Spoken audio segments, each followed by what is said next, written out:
Hello guys. तो इस drama के स्टार्ट में हमें हमारी मेन लीड को दिखाते हैं जिसका नाम होता है वान योंग। उसे सुपरस्टार बनने का बहुत शौक होता है, लेकिन एक प्रॉब्लम है, उसे सिंगिंग, डांसिंग, एक्टिंग कुछ भी नहीं ढंग से आता। लेकिन फिर भी वो अपना ये सपना छोड़ने को तैयार ही नहीं होती। आज भी एक एड की शूटिंग पर गई हुई होती है, लेकिन हमेशा की तरह आज भी उसे स्टैंड इन या फिर एक्स्ट्रा का ही रोल मिला था। जबकि वहीं पर ही हमें मेन मॉडल को दिखाते हैं जिसका नाम मैं होता है, जिसमें काफी ज्यादा नखरा होने की वजह से वान योंग की उससे बिल्कुल भी नहीं बन रही होती। जबकि दूसरी तरफ हमारे मेल लीड की एंट्री होती है जिसका नाम विन है। वो 5 साल अब्रॉड रहने के बाद वापस आया है। पहले वो एक सुपरस्टार हुआ करता था, लेकिन एक कंट्रोवर्सी की वजह से उसने ब्रेक ले ली थी। लेकिन आज भी उसके फैंस की कोई कमी नहीं थी, लेकिन वो खुद मीडिया से थोड़ा दूर रहना चाहता था। वो अपने फ्रेंड के साथ एक जगह पर बैठकर खाना खा रहा होता है। ग्लासेस लगा के थोड़ा छुप छुपा के बाहर निकलता है तो बाहर वहाँ पर वान योंग की वही शूटिंग चल रही होती है। वहाँ पर वो मैं को देखता है तो एकदम से देखता रह जाता है। इतने में वान योंग उसके पास आकर खड़ी हो जाती है, कहती है क्या हुआ, सुपरस्टार है इसलिए इम्प्रेस होने लगे हो? ट्रस्ट मी, ये सुपरस्टार्स लोग सिर्फ कैमरे के कमाल से सुंदर दिखते हैं, करीब से देखो तो ये सारे ही बहुत आफुल हैं। वो उसके पास खड़ी काफी देर सुपरस्टार्स की बुराइयां करती रहती है, लेकिन ये नहीं पता था कि वो खुद एक सुपरस्टार से बात कर रही है। जब उसे रियलाइज होता है तो वो हैरान रह जाती है कि ये विन है, और उसके शोर मचाने पर वहाँ काफी लोग इकट्ठे हो जाते हैं और फोटोज बनाने लगते हैं। इस सब के बाद विन अपने घर में शिफ्ट होने लगता है। वो अपने फैमिली हाउस नहीं गया था क्योंकि वो मीडिया की अटेंशन नहीं चाहता था, इसलिए उसने एक नया घर खरीदा था जो उसके फ्रेंड ने अरेंज किया था। इस घर के ऑनर्स अब्रॉड शिफ्ट हो गए थे और अब कुछ अरसे के लिए विन यहाँ अकेला रहेगा। लेकिन फिर हमें पता चलता है कि वो घर एक्चुअली किसी और का नहीं बल्कि वान योंग का ही है। उसके पेरेंट्स सारा कुछ बेच के इंग्लैंड शिफ्ट हो गए हैं, लेकिन वो तो सुपरस्टार बनना चाहती थी। ये भूत उसके सर पर सवार था, इसलिए उनके साथ नहीं गई। उसकी जिद खत्म करने के लिए उसके पेरेंट्स ने उसे पॉकेट मनी देना भी बंद कर दी थी, लेकिन वो फिर भी कोशिश कर रही थी कि खुद के बल पर किसी तरह से सरवाइव करने की कोशिश करे। वो रात को जब अपने पुराने वाले घर में आती है तो उसे पता चलता है कि कोई नया ऑनर यहाँ शिफ्ट हो चुका है। वो शक्ल तो नहीं देख पाती, लेकिन इतना जान जाती है कि कोई हैंडसम बॉय है जो एक्सरसाइज कर रहा है। वो लड़का काफी हॉट लगा था, वो उसे देखना भी नहीं चाहती थी और नजरें भी नहीं हट सकती थी। विन इतने में बाहर निकल आता है और उससे छुपने के लिए वान योंग खिड़की से चिपक कर खड़ी हो जाती है। उसके अपने बेडरूम जाने के बाद वो किसी तरह से चोरी छुपे अंदर आती है। एक जगह पर छुपाया हुआ अपना बैग उठाती है और ऊपर जाकर शावर लेने की कोशिश करती है। यहाँ पर हमें यह भी पता चलता है कि विन और मैं एक कपल हुआ करते थे, लेकिन इंडस्ट्री में किसी को भी नहीं पता था। उन्होंने ये चीज सीक्रेट रखी थी और उनकी सिर्फ एक ही फोटो थी जो इकट्ठे थी और वो विन के पास थी। जबकि मैं, उसकी तो शादी भी हो चुकी थी और डिवोर्स भी होने वाली थी क्योंकि उसकी अपने हस्बैंड से बिल्कुल भी नहीं बनती थी। इतने में वान योंग ऊपर वाले पोर्शन में चली जाती है और एक हॉरर सा ओपेरा सॉन्ग गाते हुए शावर लेने लगती है। उसे रियलाइज भी नहीं होता कि उसकी आवाजें नीचे तक जा रही होंगी। इतनी हॉरर सी आवाजें सुनकर विन का एक्सप्रेशन बहुत मजे का होता है। वो डर के फौरन से अपने बिस्तर में सो जाता है। उसके बाद वान योंग चोरी चोरी उसका खाना भी खाती रहती है और फिर अगली सुबह ही सुबह उस लड़के के उठने से पहले ही वो अपने घर से बाहर भाग जाती है। विन जब सुबह उठकर देखता है तो उसे रियलाइज हो जाता है कि कुछ तो मसला है, उसका खाना किसी ने खाया हुआ था। वो फौरन से अपने फ्रेंड को कॉल करता है और कहता है कि ये कैसा भूत बंगला तुमने मुझे खरीद कर दिया है। यहाँ रात को कोई भूत निकल आया था, मैंने उसकी आवाजें भी सुनी है और उसने मेरा खाना भी खाया है। लेकिन उसका फ्रेंड उसकी बातों पर बिल्कुल भी यकीन नहीं करता। उसके थोड़ी देर बाद दिन के टाइम पर विन को एक जगह पर छुपा हुआ वान योंग का बैग नजर आता है। वो उसे खोलकर देखता है तो अंदर से गर्ल्स के कपड़े निकलते हैं। वो एकदम से ऑफुल सी फीलिंग देता है और उस बैग को उठाकर बाहर गार्बेज के पास फेंक आता है। जबकि वान योंग वो एक मॉल के बाहर लेटी हुई अपनी नींद पूरी कर रही होती है तो गार्ड उसे उठाकर अंदर भेज देता है। इतने में उसे उसकी मॉम की कॉल आती है जो उसे बार बार कहने की कोशिश करती है कि तुम अब ये सुपरस्टार बनने का सपना छोड़ो और हमारे पास शिफ्ट हो जाओ। लेकिन क्या करें, वो जिद की बहुत पक्की थी, बिल्कुल नहीं मानती। तो उसके मॉम डैड यही सोचते हैं कि थोड़े अरसे में जब इसके पास पैसे खत्म होंगे तो खुद ही चुपचाप हमारे पास आ जाएगी। उसके बाद वान योंग एक जगह पर एक सिंगिंग कॉन्टेस्ट होता देखती है तो लड़ झगड़ कर उनकी बात सुने बगैर ही अपना फॉर्म भर देती है। लेकिन जब अंदर जाती है, गाना गाती है, तो पता चलता है कि ये तो बच्चों का सिंगिंग शो था और सारे बच्चे, उनके तो कानों से धुआं निकलने लगा था जितना सुरीला वो लड़की गाती थी। और फिर इन दी एंड उसकी काफ़ी इंसल्ट होती है और उसे बच्चों से अपनी जान बचाकर वहाँ से भागना पड़ता है। अब उसका सारा दिन तो बुरा गुजरा ही था, रात को ठहरने की जगह भी कोई नहीं थी। उसके पास घर की चाबियां तो थीं। चुपचाप आती है, दरवाज़ा खोलती है, लेकिन अंदर जाकर देखती है उसका तो बैग ही नहीं पड़ा हुआ था। अब कपड़े तो चेंज कर नहीं सकती थी, सोचती है चलो नहा ही लेती हूँ। वो ऊपर वाले पोर्शन में जाकर नहा रही होती है और उसकी आवाज़ें सुनकर नीचे खड़ा विन एकदम दोबारा से डर जाता है। लेकिन आज वो थोड़ी सी हिम्मत जुटाता है, सोचता है कि मैं चेक तो करूं ऊपर कौन है। डरता डरता आहिस्ता आहिस्ता ऊपर जाता है। ऊपर की थोड़ी लाइट्स का भी मसला था और उसी टाइम पर वान योंग नहा के बाल नीचे गिराकर बाहर निकल रही थी। और बस फिर क्या, उसे देखते ही वो डर के चीखे मारने लगता है। उसे कंफर्म हो जाता है कि ऊपर एक भूत रहता है। वो बेचारा दबक के अपने बिस्तर में सो जाता है। लेकिन वान योंग से एक गड़बड़ आज हो गई थी। वो सुबह जल्दी उठ ही नहीं पाई थी, आज बहुत लेट हो गई थी। वो जाने की कोशिश करती है, लेकिन उस टाइम पर नीचे विन जाग चुका था। वो अपने फ्रेंड को कॉल करके कह रहा था कि मैंने कल रात को यहाँ पर एक भूत देखा है और मुझे सारी रात नींद भी नहीं आई। वान योंग अब दरवाजे से तो जा नहीं सकती थी, खिड़की से कूदने की कोशिश करती है, लेकिन वो काफी ऊंची थी। आज उसने एक जगह एक्टिंग के लिए डेमो देने जाना था। वो अपने फ्रेंड को फोन करके ये बताती है। जबकि इतने में नीचे विन का फ्रेंड एक पंडित को पकड़कर साथ ले आया था। वो भूत बंगले से इस भूत को भगाने के लिए आज कुछ तंत्र मंत्र करने वाले थे। उस पंडित का ये स्टाइल था कि वो झाड़ू में पानी भरता था और हर जगह उसके चींटे फेंकता था। वो लोग यही प्रोसेस करते करते जब ऊपर वाले कमरे में आते हैं तो तब तक वान योंग बेड के नीचे छुप चुकी थी। बेड के नीचे भी अच्छे से स्पार्कल करते हैं, क्योंकि फिल्मों में देखा था कि भूत बेड के नीचे छुपे होते हैं। और जब तक वो लोग बाहर जाते हैं, वो फ्री में दूसरी दफा भी नहा चुकी थी और उसका ये हाल हो चुका था। जबकि दूसरी तरफ मे को दिखाते हैं। उसने जब विन के आने की न्यूज़ सुनी थी तो वो इतनी एक्साइटेड हो गई थी, क्योंकि हस्बैंड से तो वो डिवोर्स लेने वाली थी और अभी तक वो विन को बुला ही नहीं पाई थी। वो सीधा उसके पेरेंट्स के घर जाती है, लेकिन विन ने अपने पेरेंट्स को भी इस बारे में कुछ नहीं बताया था कि वो कहाँ रह रहा है, ताकि बार बार उनको मीडिया वालों के सामने झूठ ना बोलना पड़े। जब भी मिलना हो वो खुद ही आ जाएगा। इतने में वान योंग का एक फ्रेंड उसे लेने के लिए उसके घर के बाहर पहुंच जाता है और वहां खड़ा होकर आवाजें देने लगता है।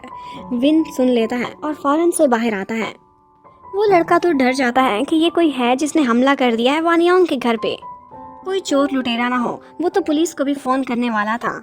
लेकिन इतने में वान योंग पीछे से कूदकर बाहर खड़ी हो जाती है। ये सब कुछ देख लेती है और फौरन से अपने फ्रेंड को फोन करती है। कहती है कि ये घर पर मेरे एक रिलेटिव हैं, इनको अल्जाइमर की बीमारी है, कुछ भी याद नहीं रहता, इनसे अच्छे से पेश आओ।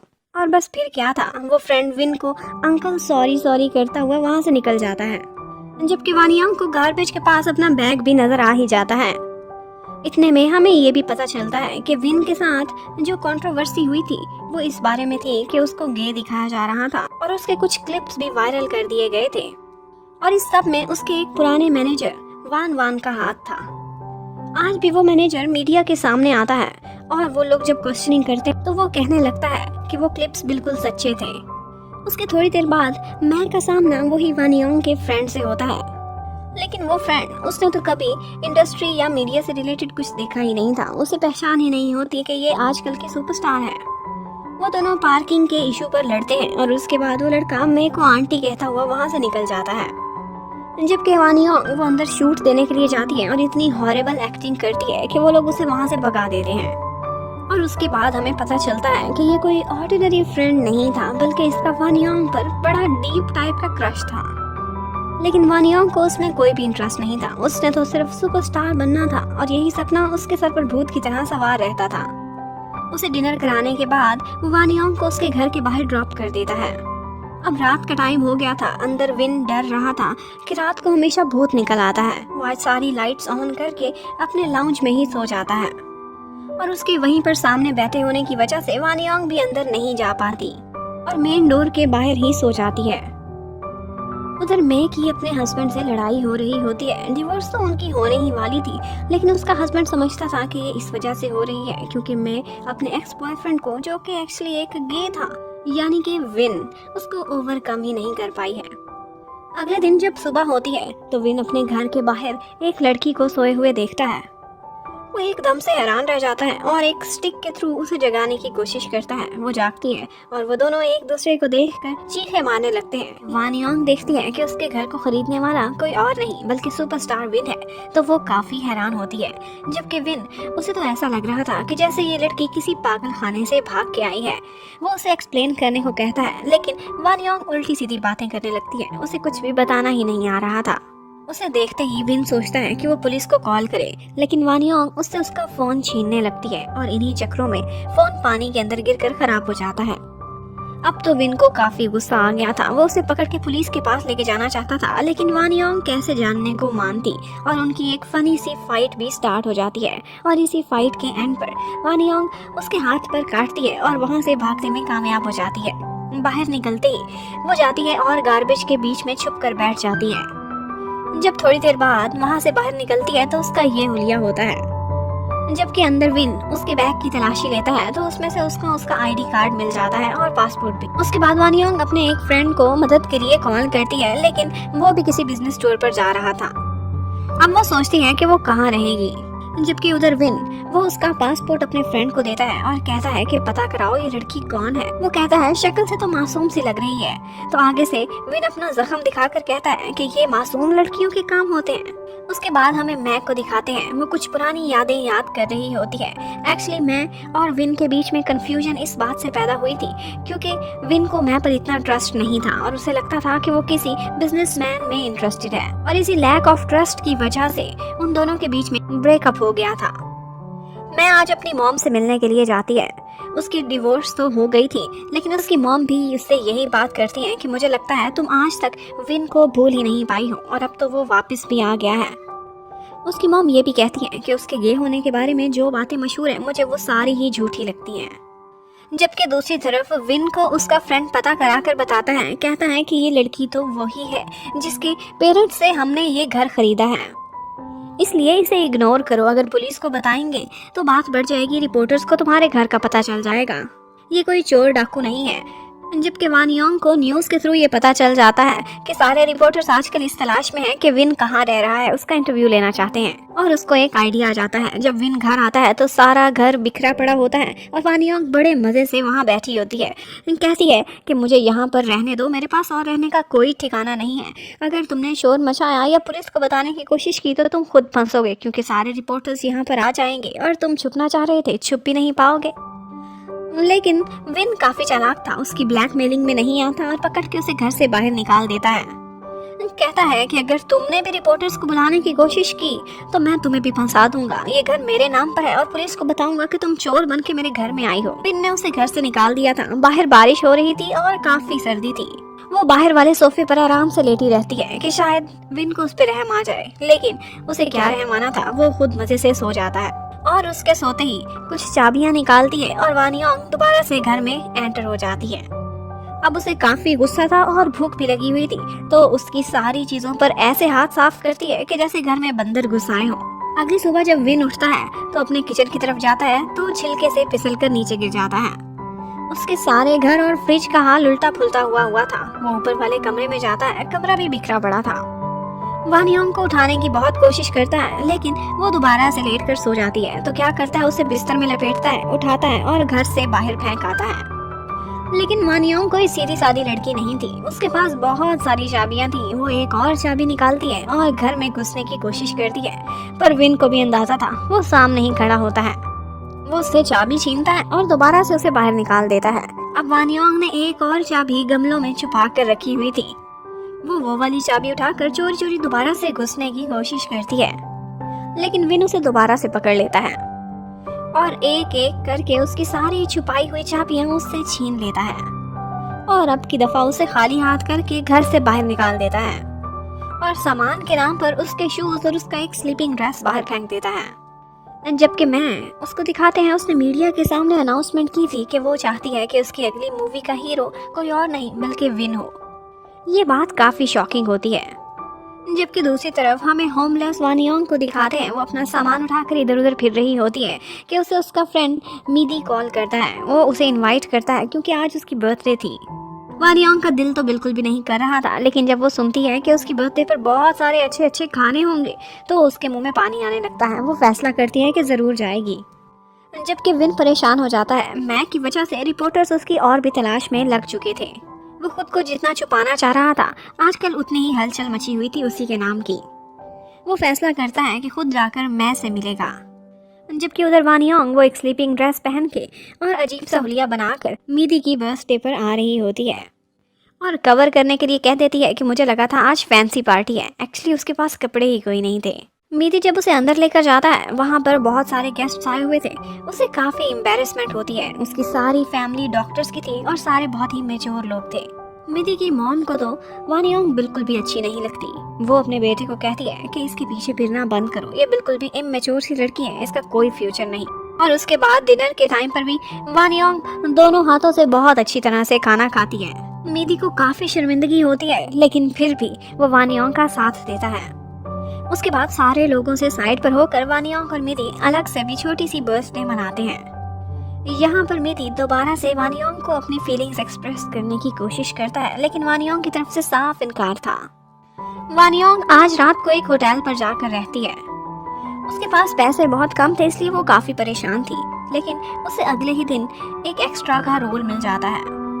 वो सारा दिन इतनी ओवर एक्टिंग करती है, लेकिन इन दी एंड उसे पता चलता है कि उसका तो फेस ही नहीं नजर आ रहा था। उसके ऊपर एक और ट्विन सिस्टर का फेस लगा देना था। और सारा दिन इतनी मेहनत करने के बाद भी उसे थोड़े से ही पैसे मिलते हैं, जिससे वानियोंग काफी सैड हो जाती है। लेकिन क्या करती, काफी मजबूर थी। अब उसे अगले दिन के लिए भी एक छोटा सा रोल मिल गया था और प्रोड्यूसर उसे कहता है कि तुमने खुद से ही मेकअप और हेयर करके आना है। एक एंजल का रोल था तो व्हाइट ड्रेस पहन के आना है। जबकि दूसरी तरफ विन को दिखाते हैं, वो मैं से जाकर मिलता है और उसे कहता है कि तुम मुझे न्यूज में ना लेकर आओ तो बेहतर रहेगा।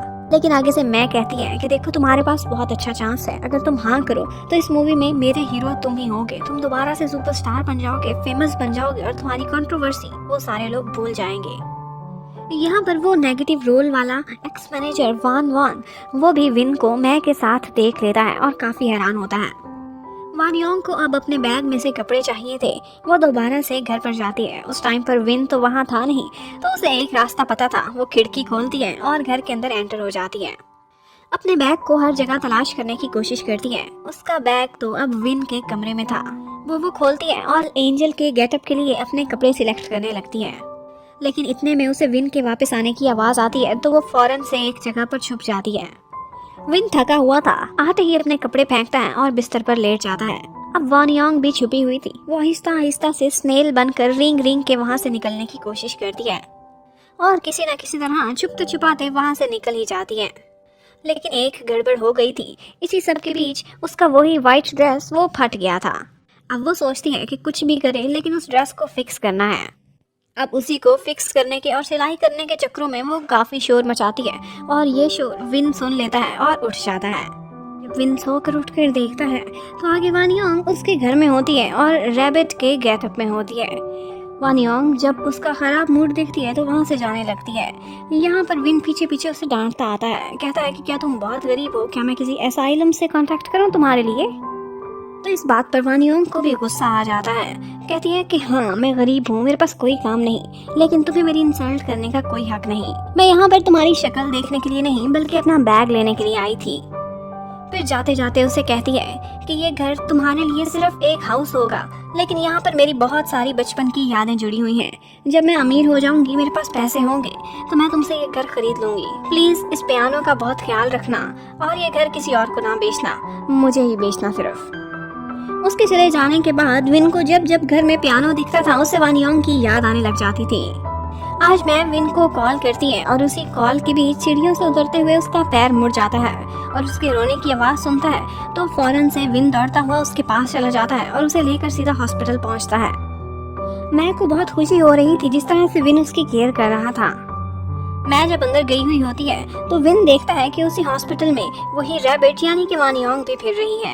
वो उसके पीछे पीछे जाकर देखता है तो वहाँ पर कुछ बच्चे होते हैं जो बीमार थे और वो उनको स्टोरी सुनाकर उनको एंटरटेन करने की जॉब कर रही थी और उसे वो बहुत काइंड हार्टेड और क्यूट लगती है। उधर मैक की बैंडेज करने के लिए डॉक्टर मीदी आता है। वो उसे देखते ही पहचान जाती है कि ये वही है जिसने मुझे लास्ट टाइम आंटी कहा था। वो उसे कहने लगती है कि तुम तो बिल्कुल जूनियर से डॉक्टर हो, मुझे तुमसे काम नहीं करवाना, मुझे लगता है तुम्हें कोई काम भी करना नहीं आता। लेकिन मीदी उसे चुप करा देता है और आराम से उसके पैर के ऊपर बैंडेज लगाता है और उसे हाई हील्स पहनने से मना करता है। मैं जब वहां से बाहर आती है तो बहुत से फैंस उसे घेर लेते हैं जो उसके साथ सेल्फीज बनवा रहे होते हैं और ये देखकर मीदी को पता चलता है कि वो कोई बड़ी सुपरस्टार है। उसे तो पहले अंदाजा ही नहीं था। और फिर यहाँ पर हमें पता चलता है कि वान योंग को जो एंजल का रूप मिला था वो एक्चुअली किसी ड्रामा या सीरीज में कास्ट के लिए नहीं था, बल्कि सिर्फ बच्चों को एंटरटेन करने के लिए था। तो इसीलिए वो एंजल की जगह रैबिट बन गई थी क्योंकि दूसरे कपड़े तो फट गए थे। जबकि विन जब वो बहुत केयरफुली मे को गाड़ी में बिठा रहा होता है तो बहुत से रिपोर्टर्स उनकी फोटोज ले लेते हैं। जबकि वान योंग उसके पास तो रहने की कोई जगह ही नहीं थी, तो वो एक बिन बुलाई मेहमान बनकर अपने एक फ्रेंड की तरफ रहने लग जाती है। यहाँ पर उसे एक जगह से अपनी सैलरी निकलवाने के लिए अपनी आईडी कार्ड की ज़रूरत पड़ती है, तो उसे रियलाइज़ होता है कि उसका आईडी कार्ड है ही नहीं। एक्चुअली वो तो उसके बैग से विन ने निकाल लिया था। अब उसे आईडी कार्ड लेने के लिए दोबारा विन की शक्ल देखना ही पड़ेगी। उधर सारे रिपोर्टर्स विन के घर के बाहर जमा होते हैं। उनको शक था कि ये उसी का घर है। वो एकदम से डर जाता है और सोचता है कि मदद के लिए किसको बुलाए। उसी टाइम पर वान योंग भी वहाँ आती है और रिपोर्टर्स को देखकर बहुत स्टाइल्स बनाने लगती है कि कोई एक आध फोटो वो उसकी भी ले लेंगे। लेकिन कोई उसको लिफ्ट ही नहीं कराता। वो पिछले दरवाजे से अंदर घुसने की कोशिश करती है तो आगे से विन उसे देखते ही खुश हो जाता है और उसे एक डील करने लगता है। कहता है इस रिपोर्टर्स को यहाँ से भगा दो, मैं तुम्हें बहुत सारे पैसे दूंगा। और थोड़े थोड़े बढ़ाता 10,000 तक ले जाता है और वो बिना मेंशन किए साथ में एक और शर्त भी कह देती है और उसके बाद ओवर एक्टिंग करती हुई कहती है कि अब तुम मेरी एक्टिंग देखना। बाहर जाती है, सारे रिपोर्टर्स को कहती है कि क्या कर रहे हो, ये मेरा घर है और ये गाड़ी भी मेरी है। मैंने नई गाड़ी चलानी सीखी है और पिछले ही महीने एक आदमी को इस गाड़ी के नीचे कुचल दिया था और अब मैं सीख गई हूँ। तुम लोग देखना चाहते हो मैं कैसी चलाती हूँ? और उन लोगों को वहाँ से डरा कर भगा देती है। फिर वो वापस आती है और अपनी दूसरी शर्ट बताती है। पैसों के साथ साथ कहती है कि सारों को मैंने कहा है कि ये मेरा घर है तो अब मैं यहाँ रह भी सकती हूँ। अब विन बेचारा क्या करता, उसने खुद ही ये शर्तें मानी थी। फिर वो अपने फ्रेंड के घर से अपना सामान लेने चली जाती है, जबकि पीछे विन वो सारे घर में 2 हिस्सों में एक बाउंड्री बना देता है। और वान योंग बहुत खुशी जब घर में एंटर होती है तो आगे से घर 2 हिस्सों में बंट चुका था। विन उसे आराम से बिठाता है और कहता है कि हम दोनों इकट्ठे रहेंगे तो एक लिविंग एग्रीमेंट भी होना ही चाहिए। लेकिन आगे से वान योंग कहती है शर्तें तो मुझे रखनी चाहिए, मैं एक जवान लड़की हूँ और एक लड़के के साथ रह रही हूँ। अरे नहीं, मुझे तो याद आया तुम तो लड़के हो ही नहीं, तुम तो गे हो, इसलिए मुझे अब कोई प्रॉब्लम नहीं। और फिर उसके बाद वो सारी चीज़ों को यूज़ करने और खाना खाने से रिलेटेड अपनी टाइमिंग सेट कर देते हैं। लेकिन इनफैक्ट विन को काफ़ी तंगी होती है। वान योंग बहुत शोर मचाती थी, नहाते हुए, टीवी देखते हुए इमोशनल हो जाती थी। उसके बाद हमें नेक्स्ट डे का सीन दिखाते हैं। मैं एक जगह पर मॉडलिंग कर रही होती है और उसी जगह पर वान भी आया हुआ होता है और उसी शो में वान योंग भी एक छोटा मोटा काम करने के लिए मौजूद होती है।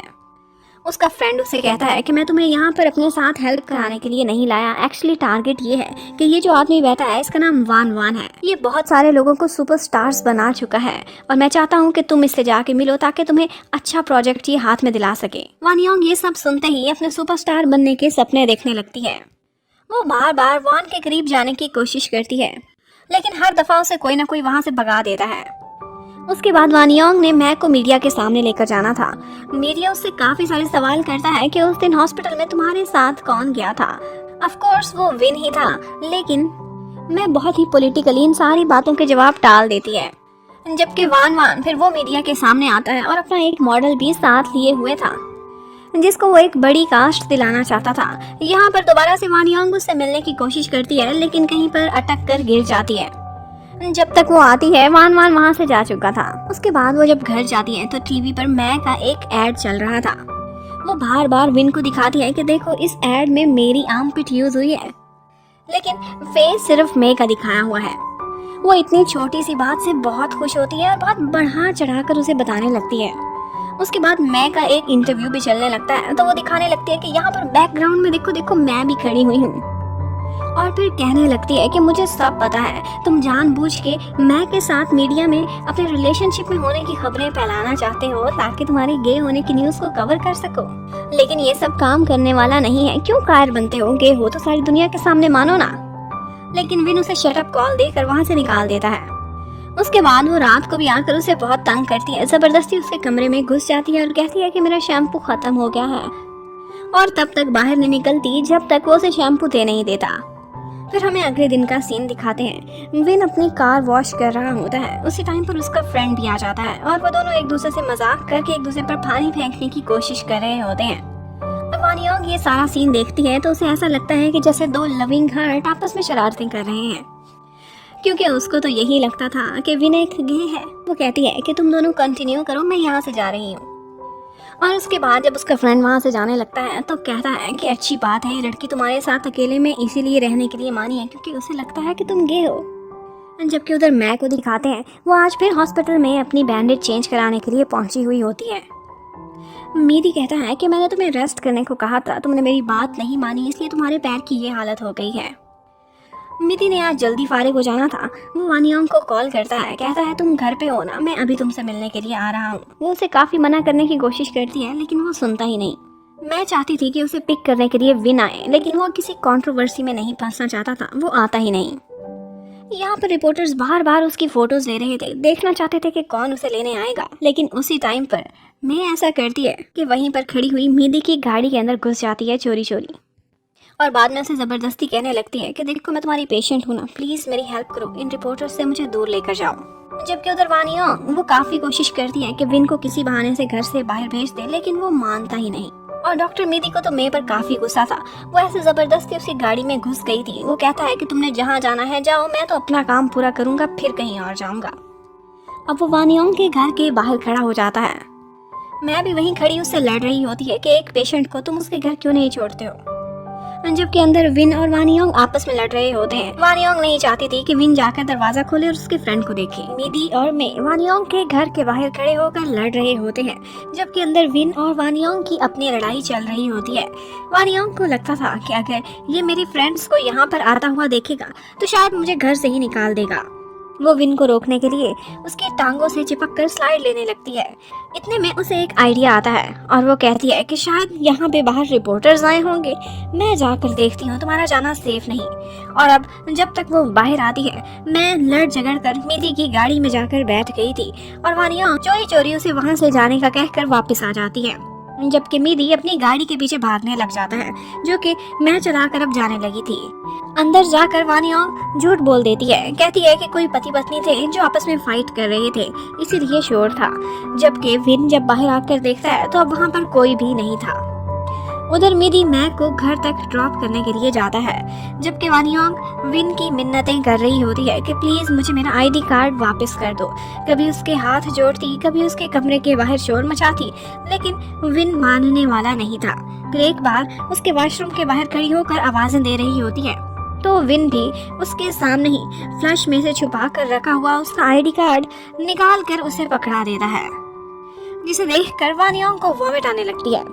और उसके बाद विन वान योंग से कहकर लाइट फिक्स करा रहा होता है। उसी टाइम पर मिदी उसे कॉल करता है कि आज तुमने घर क्यों नहीं आने दिया था। जबकि विन उसी टाइम पर वान योंग की सीढ़ी हिलाने लग जाता है और मिदी को शक होने लगता है कि कोई तो इसके साथ है। फिर यहाँ काम करते करते वान योंग की आंख में कुछ चला जाता है तो वो तो शोर ही मचा देती है कि मुझे कुछ नजर नहीं आ रहा, तुम्हारी वजह से मैं अंधी हो गई हूँ। तो विन उसकी आईज चेक करता है, टिश्यू पेपर से उसकी आईज में से गर्द निकाल देता है और उसके बाद उसे मजाक करने लगता है कि देखो तुम्हारी शक्ल तो बिल्कुल एक फिश के जैसी दिखती है। उधर मैक को याद आता है कि उसका हैंडबैग आज मिदी की गाड़ी में ही रह गया है और मिदी को भी अपनी गाड़ी में से उसका पर्स और मोबाइल मिल जाता है। उधर वान एक प्लानिंग कर रहा होता है। वो कहता है कि विन की वही वाली कंट्रोवर्सी गे होने वाली हम दोबारा से उठाएंगे, क्योंकि नेक्स्ट मूवी में उसके मॉडल को चांस नहीं मिल रहा था। एक्चुअली इन्वेस्टर्स आजकल विन में इंटरेस्टेड थे क्योंकि वो पॉपुलर होता जा रहा था। उसके बाद टीवी पर वान का एक इंटरव्यू चल रहा होता है।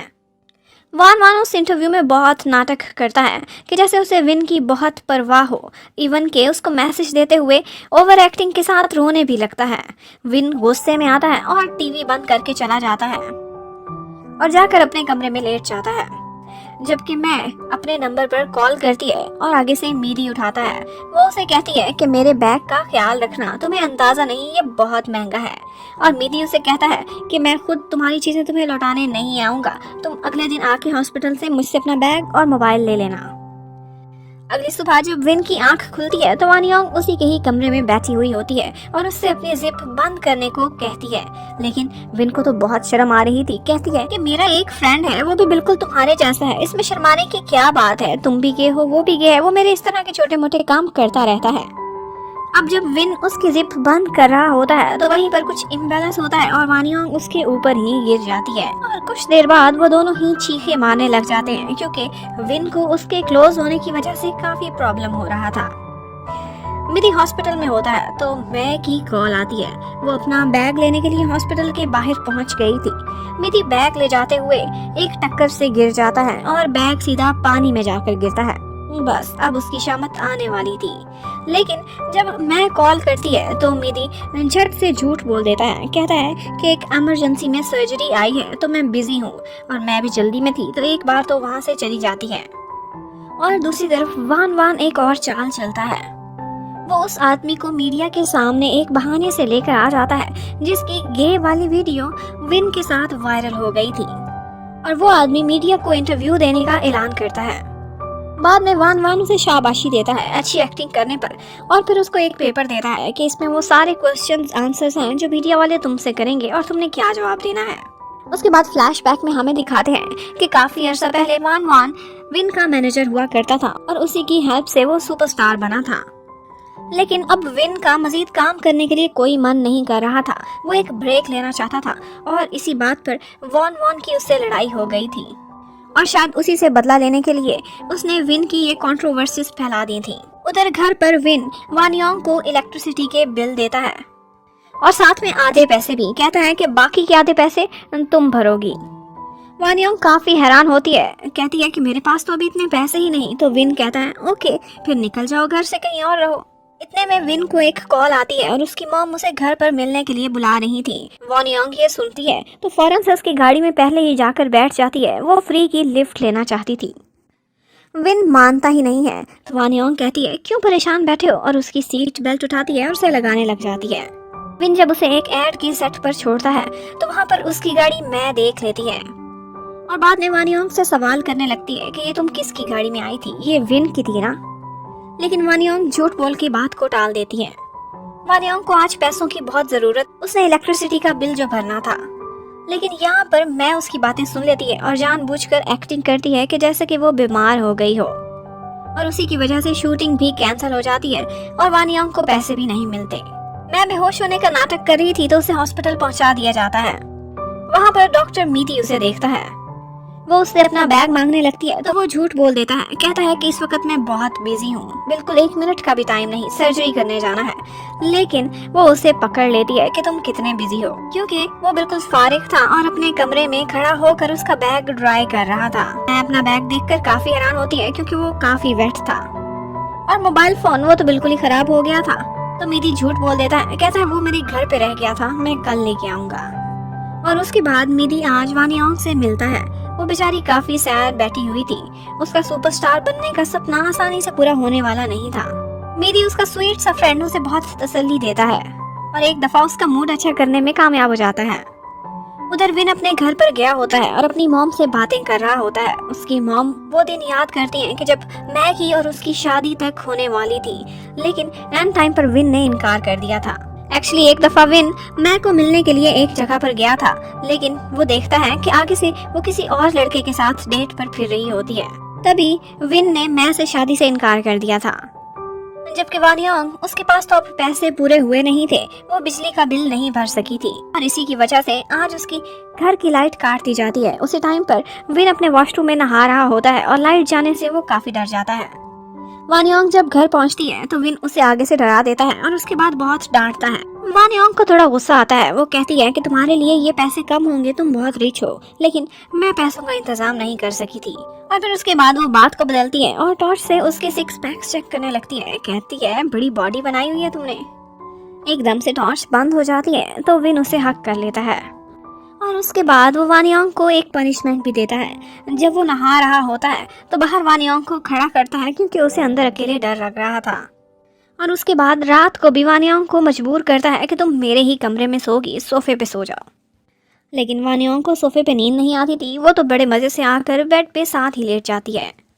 लेकिन सोते हुए विन बार बार वानियोंग की तरफ आ जाता था। इस बात से उसे काफी इरिटेशन होती है और फिर वो चुपचाप जाकर सोफे पे सो जाती है।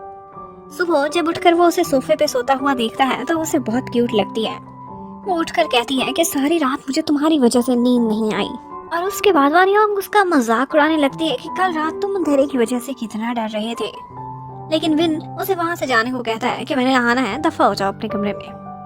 वानियोंग मान नहीं रही थी तो उसे भगाने के लिए वो उसके सामने ही आहिस्ता आहिस्ता अपने कपड़े उतारना स्टार्ट कर देता है। पहले तो वानियोंग खड़ी रहती है लेकिन बाद में फिर भाग ही जाती है।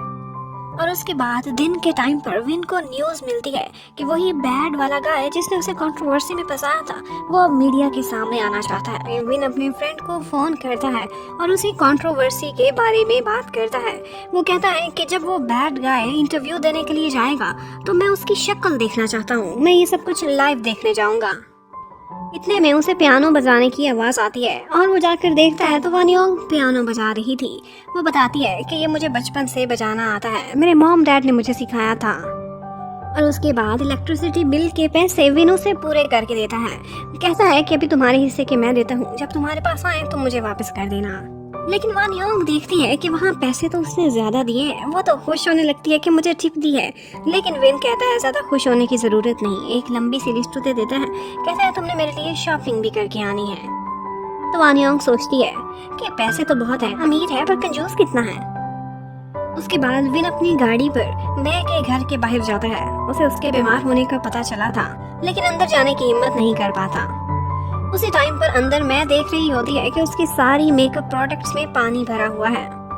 वो फौरन से मिदी को कॉल करके डांटने लगती है। इतने में वो विंडो में देखती है तो नीचे उसे विन की कार नजर आती है, लेकिन वो फौरन से निकल जाता है। और उसके बाद हमें फ्लैशबैक में दिखाते हैं कि एक दफा विन ड्रंक होकर आया था तो वॉन ने उस लड़के को यूज करके उसका एक गलत क्लिप बना लिया था और उससे बदला लेने के लिए वही क्लिप लीक कर दिया गया था। जबकि वानियोंग वो अपने गे वाले फ्रेंड लुक पिट से हक करके देखती है। सोचती है कि ये फीलिंग्स तो नहीं आती जब मैं उसके करीब जाती हूँ, विन भी तो गे ही है। और इस सब के बाद विन अपने उसी फ्रेंड की शॉप पर जाता है और उससे मैं से रिलेटेड डिस्कशन करता है। उसका फ्रेंड उसे समझाता है कि तुम्हें याद है उसने लास्ट टाइम तुम्हें धोखा दिया था, अब तुम उसके बारे में क्यों सोचते हो। लेकिन विन का कहना था कि उसका फोन नहीं लग रहा, तुम प्लीज मुझे किसी तरह पता करा दो कि क्या वो ठीक है, मैंने न्यूज़पेपर में उसके बारे में पढ़ा था। उधर वानियोंग शॉपिंग मॉल में गई हुई होती है और विन की दी हुई लिस्ट के अकॉर्डिंग बहुत सी लड़कों की शॉपिंग करती है। लुक पीट देख कर हैरान होता है तो वो झूठ बोल देती है। कहती है मुझे खुद शौक है ऐसे कपड़े पहनने का। विन जब घर आता है तो लाइट वापस आ गई थी, लेकिन उसे घर थोड़ा सूना सूना सा लग रहा था क्योंकि वानियोंग जो नहीं थी। वो ना चाहते हुए भी उसका वेट करने लग जाता है, लेकिन जैसे ही वो आती है वो ऐसे नाटक करता है जैसे उसे कोई परवाह ही नहीं थी। इवन वो वानियोंग के लिए डिनर भी लेकर आया था। वानियोंग ये देखकर खुश होती है तो वो कहता है ज्यादा खुश ना हो, ये by one get one free था। वानियोंग को सारे बर्तन धोने होते हैं तो वो बर्तन बचाने के लिए उसी की प्लेट में खाना खाने लगती है। ये देखकर विन को बुरा नहीं लगता, वो स्माइल करता है। उधर वानियोंग एक एक्स्ट्रा की शूटिंग पर गई हुई थी लेकिन वो वहाँ बहुत ओवर एक्टिंग करती है जिस पर उसे काफी डांट भी पड़ती है और उसे पीछे धकेल दिया जाता है। वहाँ करीब ही एक और सेट पर वान उसी बैड गाय को लेकर इंटरव्यू देने के लिए आया हुआ था। वानियोंग उसे देखती है तो दौड़ती हुई उसी शो में पहुंच जाती है। विन भी ग्लासेस लगा के वहाँ पे आया हुआ था। वो वानियोंग के बराबर में ही खड़ा होता है।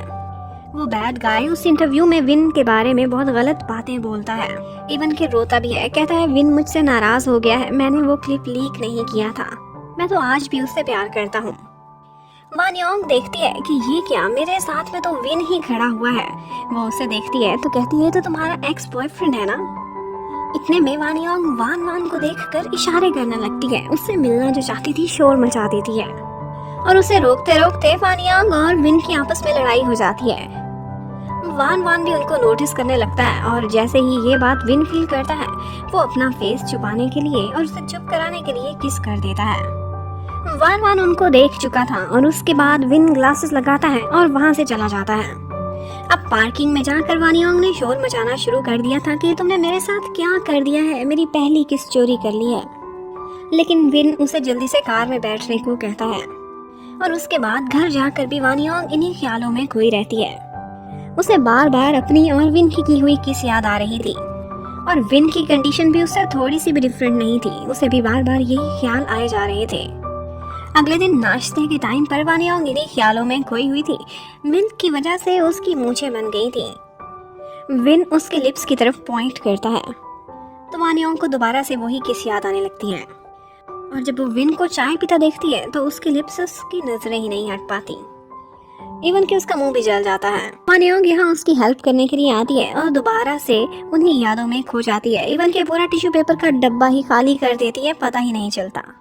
अब वो खुद का माइंड डाइवर्ट करने के लिए बाहर जाकर एक मैगजीन पढ़ने लगती है, लेकिन वहाँ पर भी किसिंग की फोटोज थी। अब वो दोनों माइंड चेंज करने के लिए टीवी देखने लगते हैं, लेकिन वहाँ पर भी किसिंग सीन देख कर वानियोंग चिल्लाने लगती है, जिसकी वजह से दोबारा से विन का मुंह जल जाता है। विन उसे डांटता है तो वानियोंग लड़ने लगती है, कहती है ये सारी गड़बड़ तुम्हारी किस से शुरू हुई है, तुमने ऐसा क्यों किया। तो विन कहता है ऐसी वैसी कोई बात नहीं, मैंने अपना फेस छुपाने के लिए ये किया था। अच्छा अब मैं तुमसे सॉरी करता हूँ। लेकिन वानियोंग कहती है सॉरी किस काम की, तुमने मेरी पहली किस चुरा ली, मैं कितनी बदकिस्मत हूँ, मेरी पहली किस वो भी एक गे के साथ। तो विन उससे कहता है चलो ठीक है बदला ले लो, तुम भी मुझे किस कर लो। और वानियोंग उसे पागल कहती हुई वहां से चली जाती है और उसके बाद बार बार आते जाते विन वानियोंग को किसिंग का इशारा करके छेड़ता रहता है। विन तो अपनी गाड़ी में बैठकर कहीं चला जाता है, जबकि वानियोंग अब बाउंड्री का ख्याल किए बगैर पूरे घर में बैठकर मस्ती करती है। इतने में अचानक से बेल होती है। वो बाहर जाकर देखती है तो उसका फ्रेंड लुक पिट वो खड़ा रो रहा था, क्योंकि उसका बॉयफ्रेंड वो उसे चीट करके भाग गया था। वो उसे काम डाउन करने के लिए, उसकी स्टोरी सुनने के लिए उसे अंदर लाकर बिठा देती है। लुक पिट रो रो के उसे सारी कहानी सुना रहा होता है, लेकिन इतने में ऊपर से विन भी आ जाता है और लुक पिट वो तो उसे देखकर हैरान रह जाता है, जबकि वानियोंग उसे समझ नहीं आ रही थी कि हंसे कि रोए, क्योंकि विन उसकी बुरी हालत करने वाला था। वो बाद में अकेले में जाकर उसे डांटता है, कहता है मैं सारी दुनिया से छुपता फिर रहा हूँ और तुम यहाँ फ्रेंड्स को बुला रही हो, तुम क्या घर के एग्रीमेंट के रूल्स भूल चुकी हो। और उसकी ये सारी डांट टपट बाहर खड़ा होकर लुक पिट भी सुन रहा होता है। वानियोंग उसे सारा कुछ एक्सप्लेन करती है और उसके बाद वो लुक पिट भी उससे वादा करता है कि मैंने अपनी जुबान पर सील लगा ली है, किसी को कुछ भी नहीं बताऊंगा।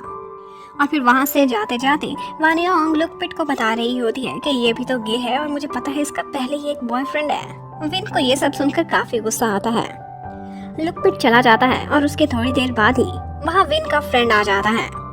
वो जैसे ही आकर विन को मिलता है तो वानियोंग को देखकर लगता है कि कितने लवी दवी हैं दोनों। और बाद में किचन में भी जब वो दोनों आपस में हंस रहे होते हैं तो वानियोंग को बिल्कुल आइडियल स्वीट हार्ट्स लग रहे थे। अब वो दोनों फ्रेंड्स अकेले में जाकर कुछ बात करना चाहते थे, लेकिन वानियोंग उनको मौका ही नहीं देती। उनकी बातें सुनने के लिए बहाने बहाने से आती रहती है। वो उठकर बेडरूम में जाते हैं तो वहाँ पर भी पहुँच जाती है, उनके दरमियान में बैठ जाती है। अब विन गुस्सा करता है और कहता है कि चलो हम तुम्हारी कॉफी शॉप पर चल के बात करते हैं। वानियोंग फिर से साथ में चिपक जाती है, कहती है मेरा भी कॉफी पीने का मन हो रहा है। विन कहता है यहीं बैठो मैं लेकर आऊंगा, लेकिन वानियोंग इतनी मुश्किल सी कॉफी के इंग्रेडिएंट्स बताती है ताकि ये मुझे साथ ही ले जाए, लेकिन ऑफ कोर्स वो तो मानता नहीं। और उनके जाने के बाद फिर वानियोंग अपने कमरे में बैठकर खुद को तसल्ली देती है, कहती है कि वो गे है, मुझे क्यों उल्टी सीधी फीलिंग्स आ रही हैं। जबकि दूसरी तरफ मिदी आज कॉफी शॉप में बैठा हुआ होता है। मैंने आकर उससे अपना फ़ोन लेना था। मैं आती है और कहती है मुझे पता है तुम ये फ़ोन गीला होने के बाद रिपेयर करा कर मुझे दे रहे हो, तुम्हें पता है मेरा फ़ोन रिपेयरिंग शॉप पर दिया तो मेरी सारी फ़ोटोज़ लीक हो जाएंगी। लेकिन मिदी उसकी कोई भी बात नहीं सुनता वहाँ से जाने लगता है। पीछे आते हुए मैं का पैर मुड़ जाता है। मिदी एकदम परेशान हो जाता है और उसे उठाकर गाड़ी में ले जाने लगता है। उसी टाइम पर वहाँ पे विन और उसका फ्रेंड भी पहुँच जाते हैं। विन ये सारा कुछ देखता है तो उसे वही सीन याद आ जाता है जब मैंने उसके साथ चीट किया था। विन जब मिदी और मे को इकट्ठे देखता है तो वो काफ़ी सैड हो जाता है और उसे ख्याल आता है कि जैसे मैं मेरे साथ कभी भी सिंसियर नहीं हो सकती। और उसके बाद वो दोनों फ्रेंड्स वो डिस्कशन करते हैं जो वो घर पे नहीं कर पाए थे। उसका फ्रेंड टॉम उससे पूछता है कि तुम आगे अपनी लाइफ में क्या करना चाहते हो, एक्टिंग तो तुम्हारा पैशन था ना, क्या तुम कंटिन्यू नहीं करना चाहोगे। विन कहता है कि ये सब मुझे पसंद है और इसीलिए तो मैं वापस आया हूँ, लेकिन अभी हालात सही नहीं है। और टॉम कहता है कि मेरी नज़र में तुम्हारे लिए एक अपॉर्चुनिटी है, एक बहुत अच्छा प्रोजेक्ट है जिसके इन्वेस्टर्स तुम में इंटरेस्टेड भी हैं। और वो उसे स्क्रिप्ट भी ला कर देता है, कहता है कि इसे पढ़ लो, फिर सोच के मुझे जवाब देना। विन का कहना था कि अभी मैंने अपना माइंड बिल्कुल भी इस तरफ नहीं लगाया, लेकिन फिर भी उसका फ्रेंड उसे जबरदस्ती स्क्रिप्ट साथ में भेज ही देता है कि शायद तुम्हारा माइंड चेंज हो जाए। और अब मिधी वो मैं को उसके घर पर ड्रॉप करने गया था और उसके वुंड की खुद से ड्रेसिंग भी करता है। मैं उसे तंग करती है, छेड़ती है, कहती है कि मेरा पर्स जो तुमने पानी में डुबोया था वो काफी महंगा था और अब उसका बदला देने के लिए तुम 1 साल मेरे प्राइवेट डॉक्टर बनोगे। मिधी मानता नहीं है तो वो आगे से कहती है कि सिर्फ यही बात नहीं कि वो महंगा था, बल्कि मेरे लिए स्पेशल था क्योंकि मेरे डैड ने मुझे गिफ्ट किया था। अब वो मिधी को इमोशनल करने में कामयाब हो गई थी, लेकिन मिधी कहता है ओके, सिर्फ 3 महीने के लिए। और उसके बाद विन मैं के घर के बाहर खड़ा होता है और वो वहाँ पर मिधी को देख लेता है। वो घर आता है तो उसका मूड काफी खराब होता है। वानियोंग कहती है क्या हुआ, तुम्हारे बॉयफ्रेंड से लड़ाई हो गई। विन गुस्से में कहता है कि हम एक दूसरे के कुछ भी नहीं लगते, जाओ अपना काम करो। अब वानियोंग का इसी बात पर मूड खराब हो गया था। विन नोट करता है कि अगले दिनों उसे नजर भी नहीं आ रही थी। उधर मैं को एक बात पता चलती है कि अपने साथ जिस मूवी में वो विन को कास्ट कराना चाहती थी उसमें वान वान का मॉडल वो पसंद किया जा रहा था। तो वो पता करती है और डायरेक्टर से फोन करके काफी लड़ती है। वो डायरेक्टर को साफ साफ कह देती है कि अगर इस मूवी में आपने विन को ना रखा तो मैं भी एक्ट नहीं करूंगी। उधर वानियोंग अपने फ्रेंड लुक पिट से लड़ रही होती है। यहाँ पर एक आदमी उसके पीछे पीछे आता है और कहता है कि मुझे तुम बिल्कुल अपने कमर्शियल के लिए एक मॉडल जैसी लग रही हो। उसे अपना कार्ड देता है और कहता है मुझसे कांटेक्ट करना, मैं तुम्हें कास्ट करना चाहता हूँ। और मैं इसी बात की डिस्कशन करने के लिए विन को फोन करके एक जगह पर मिलने को कहती है। वानियोंग जब घर वापस आती है तो अभी तक वो विन से नाराज थी। वो उसकी सामान उठाने में हेल्प कराना चाहता था, लेकिन वानियोंग उसे मना कर देती है, कहती है हम एक दूसरे के लगते ही क्या हैं। और उसके बाद विन उसे मनाने की काफी कोशिश करता है। इन दी एंड सॉरी करता है तो वो मान ही जाती है। और उसके बाद विन उसे कहता है कि मुझे एक जगह पर तुम्हारी हेल्प की बहुत जरूरत है। अब रात को विन मैं के कही हुई जगह पर उसे मिलने के लिए जाता है। वो दोनों बातें कर रहे होते हैं, लेकिन अचानक से ऊपर से वानियोंग बहुत तैयार होकर ऐसे आती है कि जैसे वो विन की गर्लफ्रेंड हो। विन उठता है, उसका हाथ पकड़ता है और मैं को गुड बाय कहता हुआ वहाँ से चला जाता है। एक्चुअली वो मैं को बदले में जेलस कराना चाहता था और वानियोंग ने इस काम के बदले में उसे डिनर कराने को कहा था। वो कहती है कि तुम मेरी पसंद की जगह पर जाओगे और फिर उसे एक ढाबे पर ले जाती है। उसने रात को भी ग्लासेस लगाए हुए थे ताकि कोई उसे आसानी से पहचान ना सके, लेकिन वहाँ की स्पाइसी फूड वो विन से बिल्कुल भी स्टैंड नहीं होती थी। यहाँ पर वो दोनों बहुत एंजॉय करते हैं। वानियोंग तो मजे से खाती है, लेकिन बेचारा विन वो कुछ नहीं खा सकता, तो वो घर आकर नूडल्स बनाता है। और उसके बाद वानियोंग विन के पास वही स्क्रिप्ट देखती है तो एक्साइटेड हो जाती है, कहती है मुझे एक्टिंग करना सीखनी है। लेकिन जब वो खुद एक्टिंग करती है तो बहुत ओवर एक्टिंग करती है, तो विन उसे एक्टिंग सिखाने लगता है। वो दोनों बाहर बैठकर अपनी अपनी लाइंस बोलते हैं और वो एक रोमांटिक सीन था। और यहाँ पर एक्टिंग करते करते विन और वानियोंग काफी क्लोज आ जाते हैं। वानियोंग को ये सब बहुत अच्छा लगता है। उसके बाद विन अंदर चला जाता है। फिर अगले दिन वानियोंग उसी कार्ड दिए हुए इंसान के पास कास्टिंग के लिए जा रही होती है। वो उसके घर का पता होता है। वो लुकपिट को लोकेशन भी सेंड करती है। लुकपिट उस टाइम पर उसी के घर के बाहर आया हुआ था, तो अंदर जाकर विन के पास बैठ जाता है। लेकिन ऑफ कोर्स वो इंसान तो अच्छा था नहीं और उसकी बातों से वानियोंग को नेगेटिव वाइब्स आने लगती हैं। वो फौरन से लुकपिट को मैसेज करती है और उसके बाद उसे कॉल मिला देती है। वो कॉल स्पीकर पर होती है, तो यहाँ पर विन और लुकपिट दोनों को पता चल जाता है कि वो इंसान वानियोंग से जबरदस्ती करने की कोशिश कर रहा है। विन फोन पकड़ता है और उसी लोकेशन की तरफ जाने लगता है। वो आदमी वानियोंग को काफी मारपीट करता है और उसके बाद विन उस लोकेशन पर पहुंच जाता है और एंड टाइम पर आकर वानियोंग को बचा लेता है। उस आदमी को बहुत मारता है। वानियोंग इस मौका पर बहुत डर चुकी थी। उसके बाद पुलिस आती है और उसको ले जाती है। विन वानियोंग को डांटता है, कहता है तुम इतनी आसानी से किसी पर कैसे ट्रस्ट कर सकती हो। लेकिन वानियोंग पहले ही बहुत दुखी होती है, तो विन उसे चुप कराता है। उसे प्यार से कहता है कि आइंदा कभी कास्टिंग के लिए जाओ तो अकेले कभी ना जाना, किसी को साथ ले जाना। उसके बाद वो घर आ जाती है और लुकपिट उसे बताता है कि किस तरह से विन ने जब तुम्हारे रोने की आवाज़ें सुनी तो वो दौड़ता हुआ गया और तुम्हें बचा लाया। अगर विन ना होता और मैं जाता तो टाइम पर ना पहुंच पाता। उसके बाद लुकपिट वहां से चला जाता है और विन वानियोंग के पास जाता है। वानियोंग काफ़ी डरी हुई थी। उसे कहती है कि जब तक मैं सो नहीं जाती मेरे पास ही बैठना, और वो बैठा भी रहता है। उसके बाद वो सुबह ही सुबह वानियोंग के लिए स्पेशल सा ब्रेकफास्ट तैयार कर रहा था। वानियोंग के बैग में उसका फोन बजता है। ये मीदी की कॉल थी। विन उसे कहता है कि वानियोंग अभी तक सो रही है।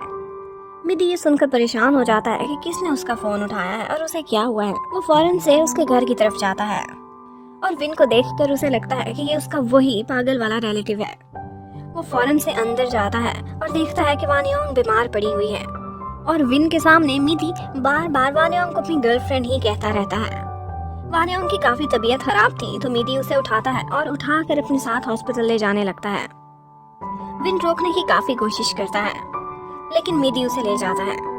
अब विन ने इतने प्यार से जो ब्रेकफास्ट बनाया था वो सारा वो फेंक देता है। उस टाइम पर हॉस्पिटल में मैं भी अपनी ड्रेसिंग कराने के लिए आई हुई थी और मीदी वानियोंग से पूछता है कि तुम बीमार क्यों हुई और तुम्हारी बॉडी पर ब्रूजेस क्यों है। क्या वो इंसान जो तुम्हारे घर पर है उसने तुम्हारे साथ कुछ गलत किया है? लेकिन वानियोंग टाल देती है, कहती है मैं तुम्हें फिर डिटेल से बताऊंगी। अब विन भी उसके पीछे पीछे हॉस्पिटल में आता है लेकिन वो वानियोंग के पास पहुंचता उससे पहले ही उसे रास्ते में मैं मिल जाती है। उधर लुकपिट वानियोंग को देखने के लिए आता है और उसे बातों बातों में कहता है कि मुझे तो डाउट हो रहा है, जहाँ तक मैं पहचान सका हूँ विन बिल्कुल भी गे नहीं है। जैसे वो कल तुम्हें बचाने गया था लगता था कोई प्रिंस है और प्रिंसेस को बचाने जा रहा है। उधर विन और मैं इकट्ठे खड़े होते हैं तो यहाँ पर कुछ रिपोर्टर्स और लोग उनको देख लेते हैं। मैं ये बात नोटिस कर लेती है और जानकर विन के क्लोज आने लगती है। यहीं पर लोग उनकी फोटोज बना लेते हैं और विन खुद को उससे दूर करके वहाँ से चला जाता है। उसके बाद मैं जबरदस्ती उसकी कार में बैठकर उससे एक इम्पोर्टेंट बात करने के बहाने उसके साथ टाइम बिताने लगती है। विन उससे कहता है कि ये सब करने का अब कोई फायदा नहीं, मैंने तुम्हें किसी और के साथ देखा है और एक दफा नहीं दो दफा। लेकिन मैं कहती है ये मिसअंडरस्टैंडिंग भी हो सकती है, मैं जिसे लाइक करती हूँ वो सिर्फ तुम हो। उसके बाद विन मैक को उसके घर पर ड्रॉप करता है और वो ही याद करता है कि जिस तरह से उसने वानियोंग को उस आदमी से बचाया था और फिर उसे याद करता हुआ फ्लावर्स लेकर उसके कमरे में जाता है। लेकिन हॉस्पिटल में उसके पास ही बैठा हुआ मीदी सो रहा होता, जिसे देखकर वो काफी सैड हो जाता है और वापस बाहर आता है और सीधा जाता है अपने फ्रेंड टॉम के पास। वो देखता है कि उसकी कॉफी शॉप में वान उससे मिलने आया हुआ है और फिर वो उससे बहस स्टार्ट कर देता है। कहता है कि आखिर तुम कब मुझसे रिवेंज लेना बंद करोगे, मुझे सिर्फ अपनी जिंदगी में सुकून चाहिए। लेकिन वान मासूम बनने का नाटक करता है और वहाँ से निकल जाता है।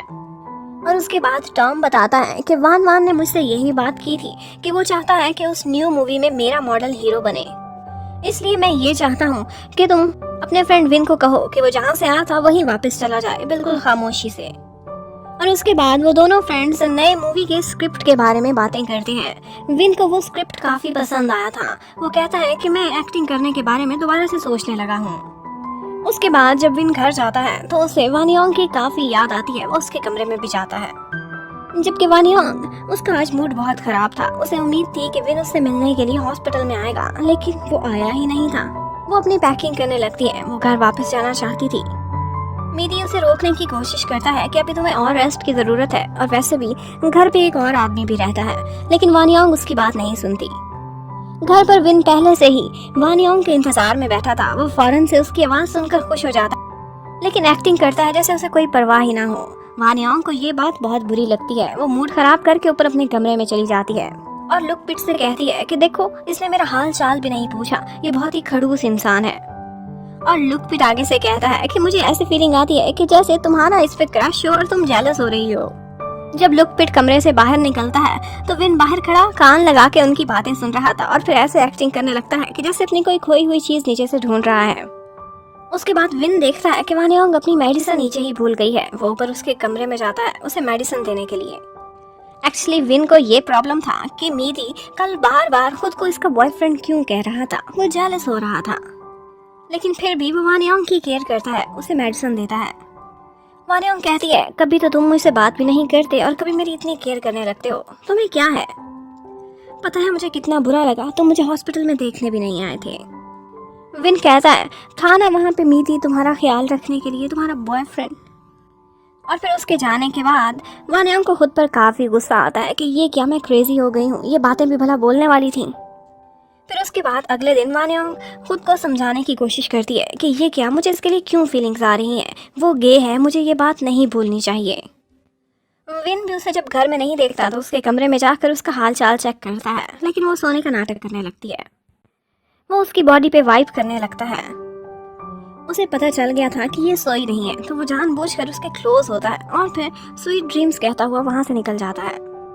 वान योंग उसके इतने ज्यादा क्लोज होने की वजह से बहुत कंफ्यूज हो गई थी और खुद को समझाती है कि कुछ भी उल्टा सीधा मत सोचो, ही इज अ गे।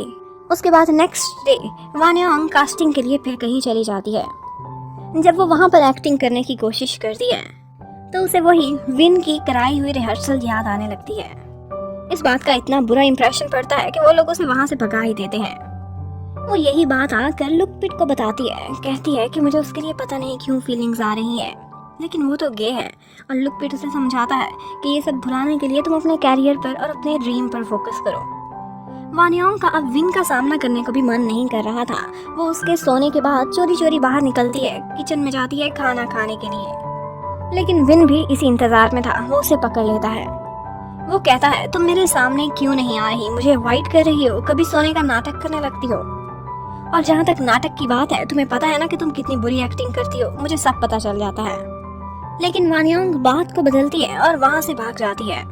अब नेक्स्ट डे वान योंग फिर से एक जगह पर कास्टिंग के लिए गई हुई होती है। वो वहां पर भी बहुत ज्यादा ओवर एक्टिंग करती है।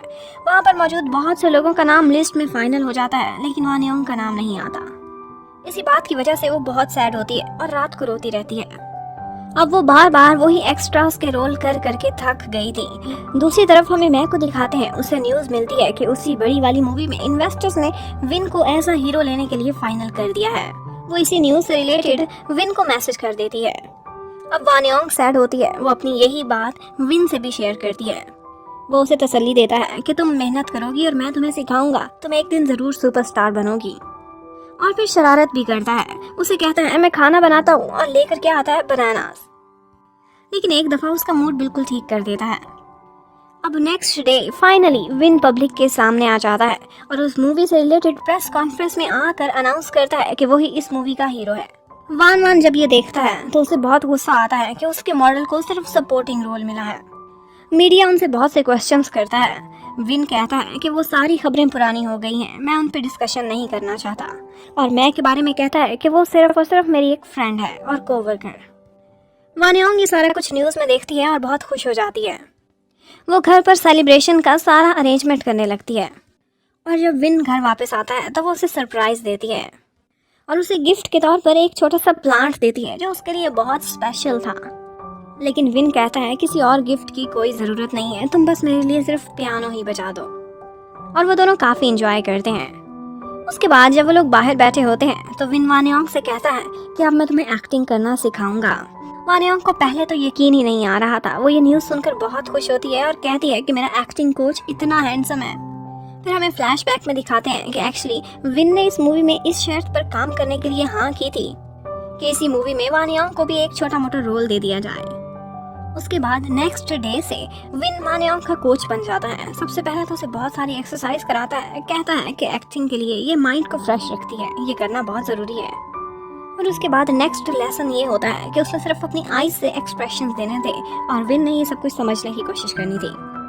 वान योंग थोड़ी कंफ्यूज हो रही थी तो वो उसका हाथ पकड़ता है और उसकी आईज में देखता है तो वो ये पढ़ता है कि जैसे वो ये चाह रही हो कि तुम हमेशा मेरे साथ रहना और कभी मुझसे दूर ना जाना। वो ये देखकर एकदम से हैरान हो जाता है और उसे कहता है कि तुम मेहनत करती रहो, तुम्हें आहिस्ता आहिस्ता एक्टिंग आ जाएगी।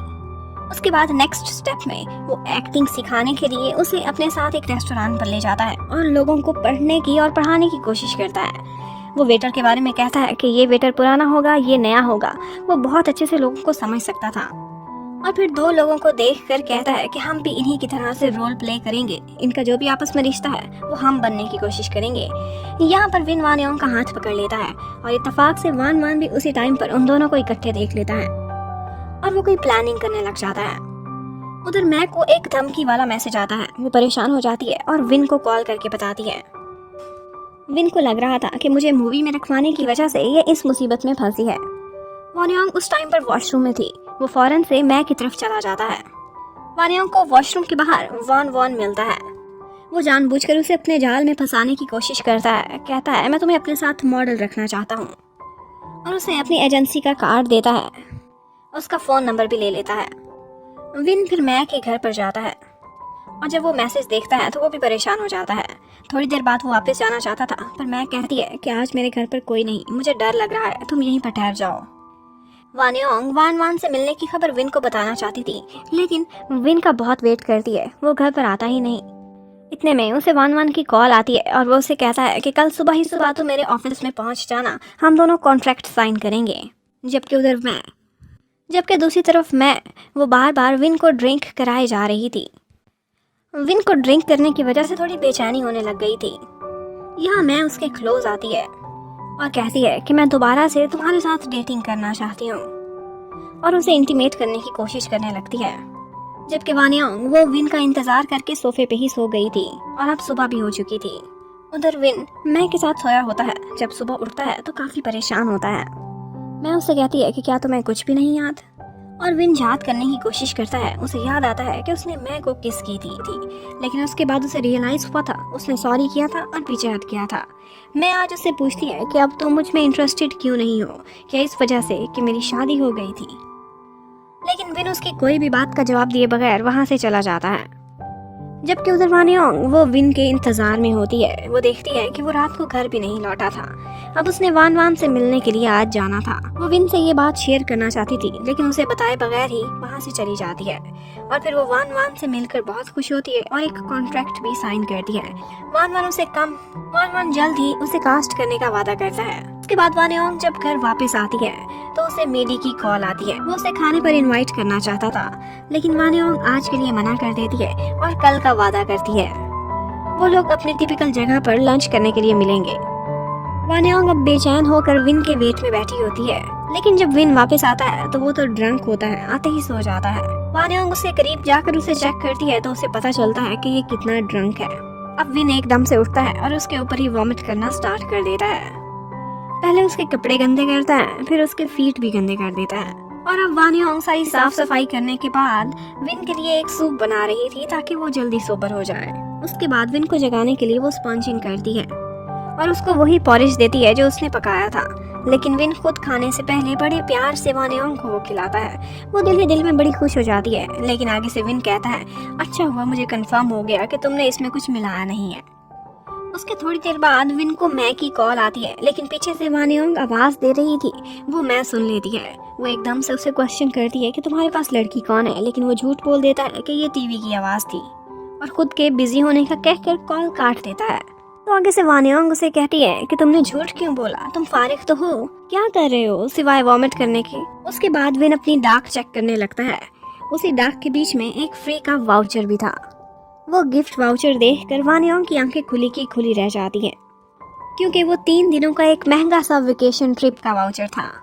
वो उसे कहती है अगर इधर जाना तो मुझे भी साथ ले जाना, ये दूसरा वाउचर मेरे काम आ जाएगा। वहाँ बातों बातों में वानियोंग कहती है कि अब मैं गरीब नहीं रही कि टिकट के पैसे भी ना भर सकूं। मैं बहुत बड़े मैनेजर के साथ आज कॉन्ट्रैक्ट साइन करके आई हूँ।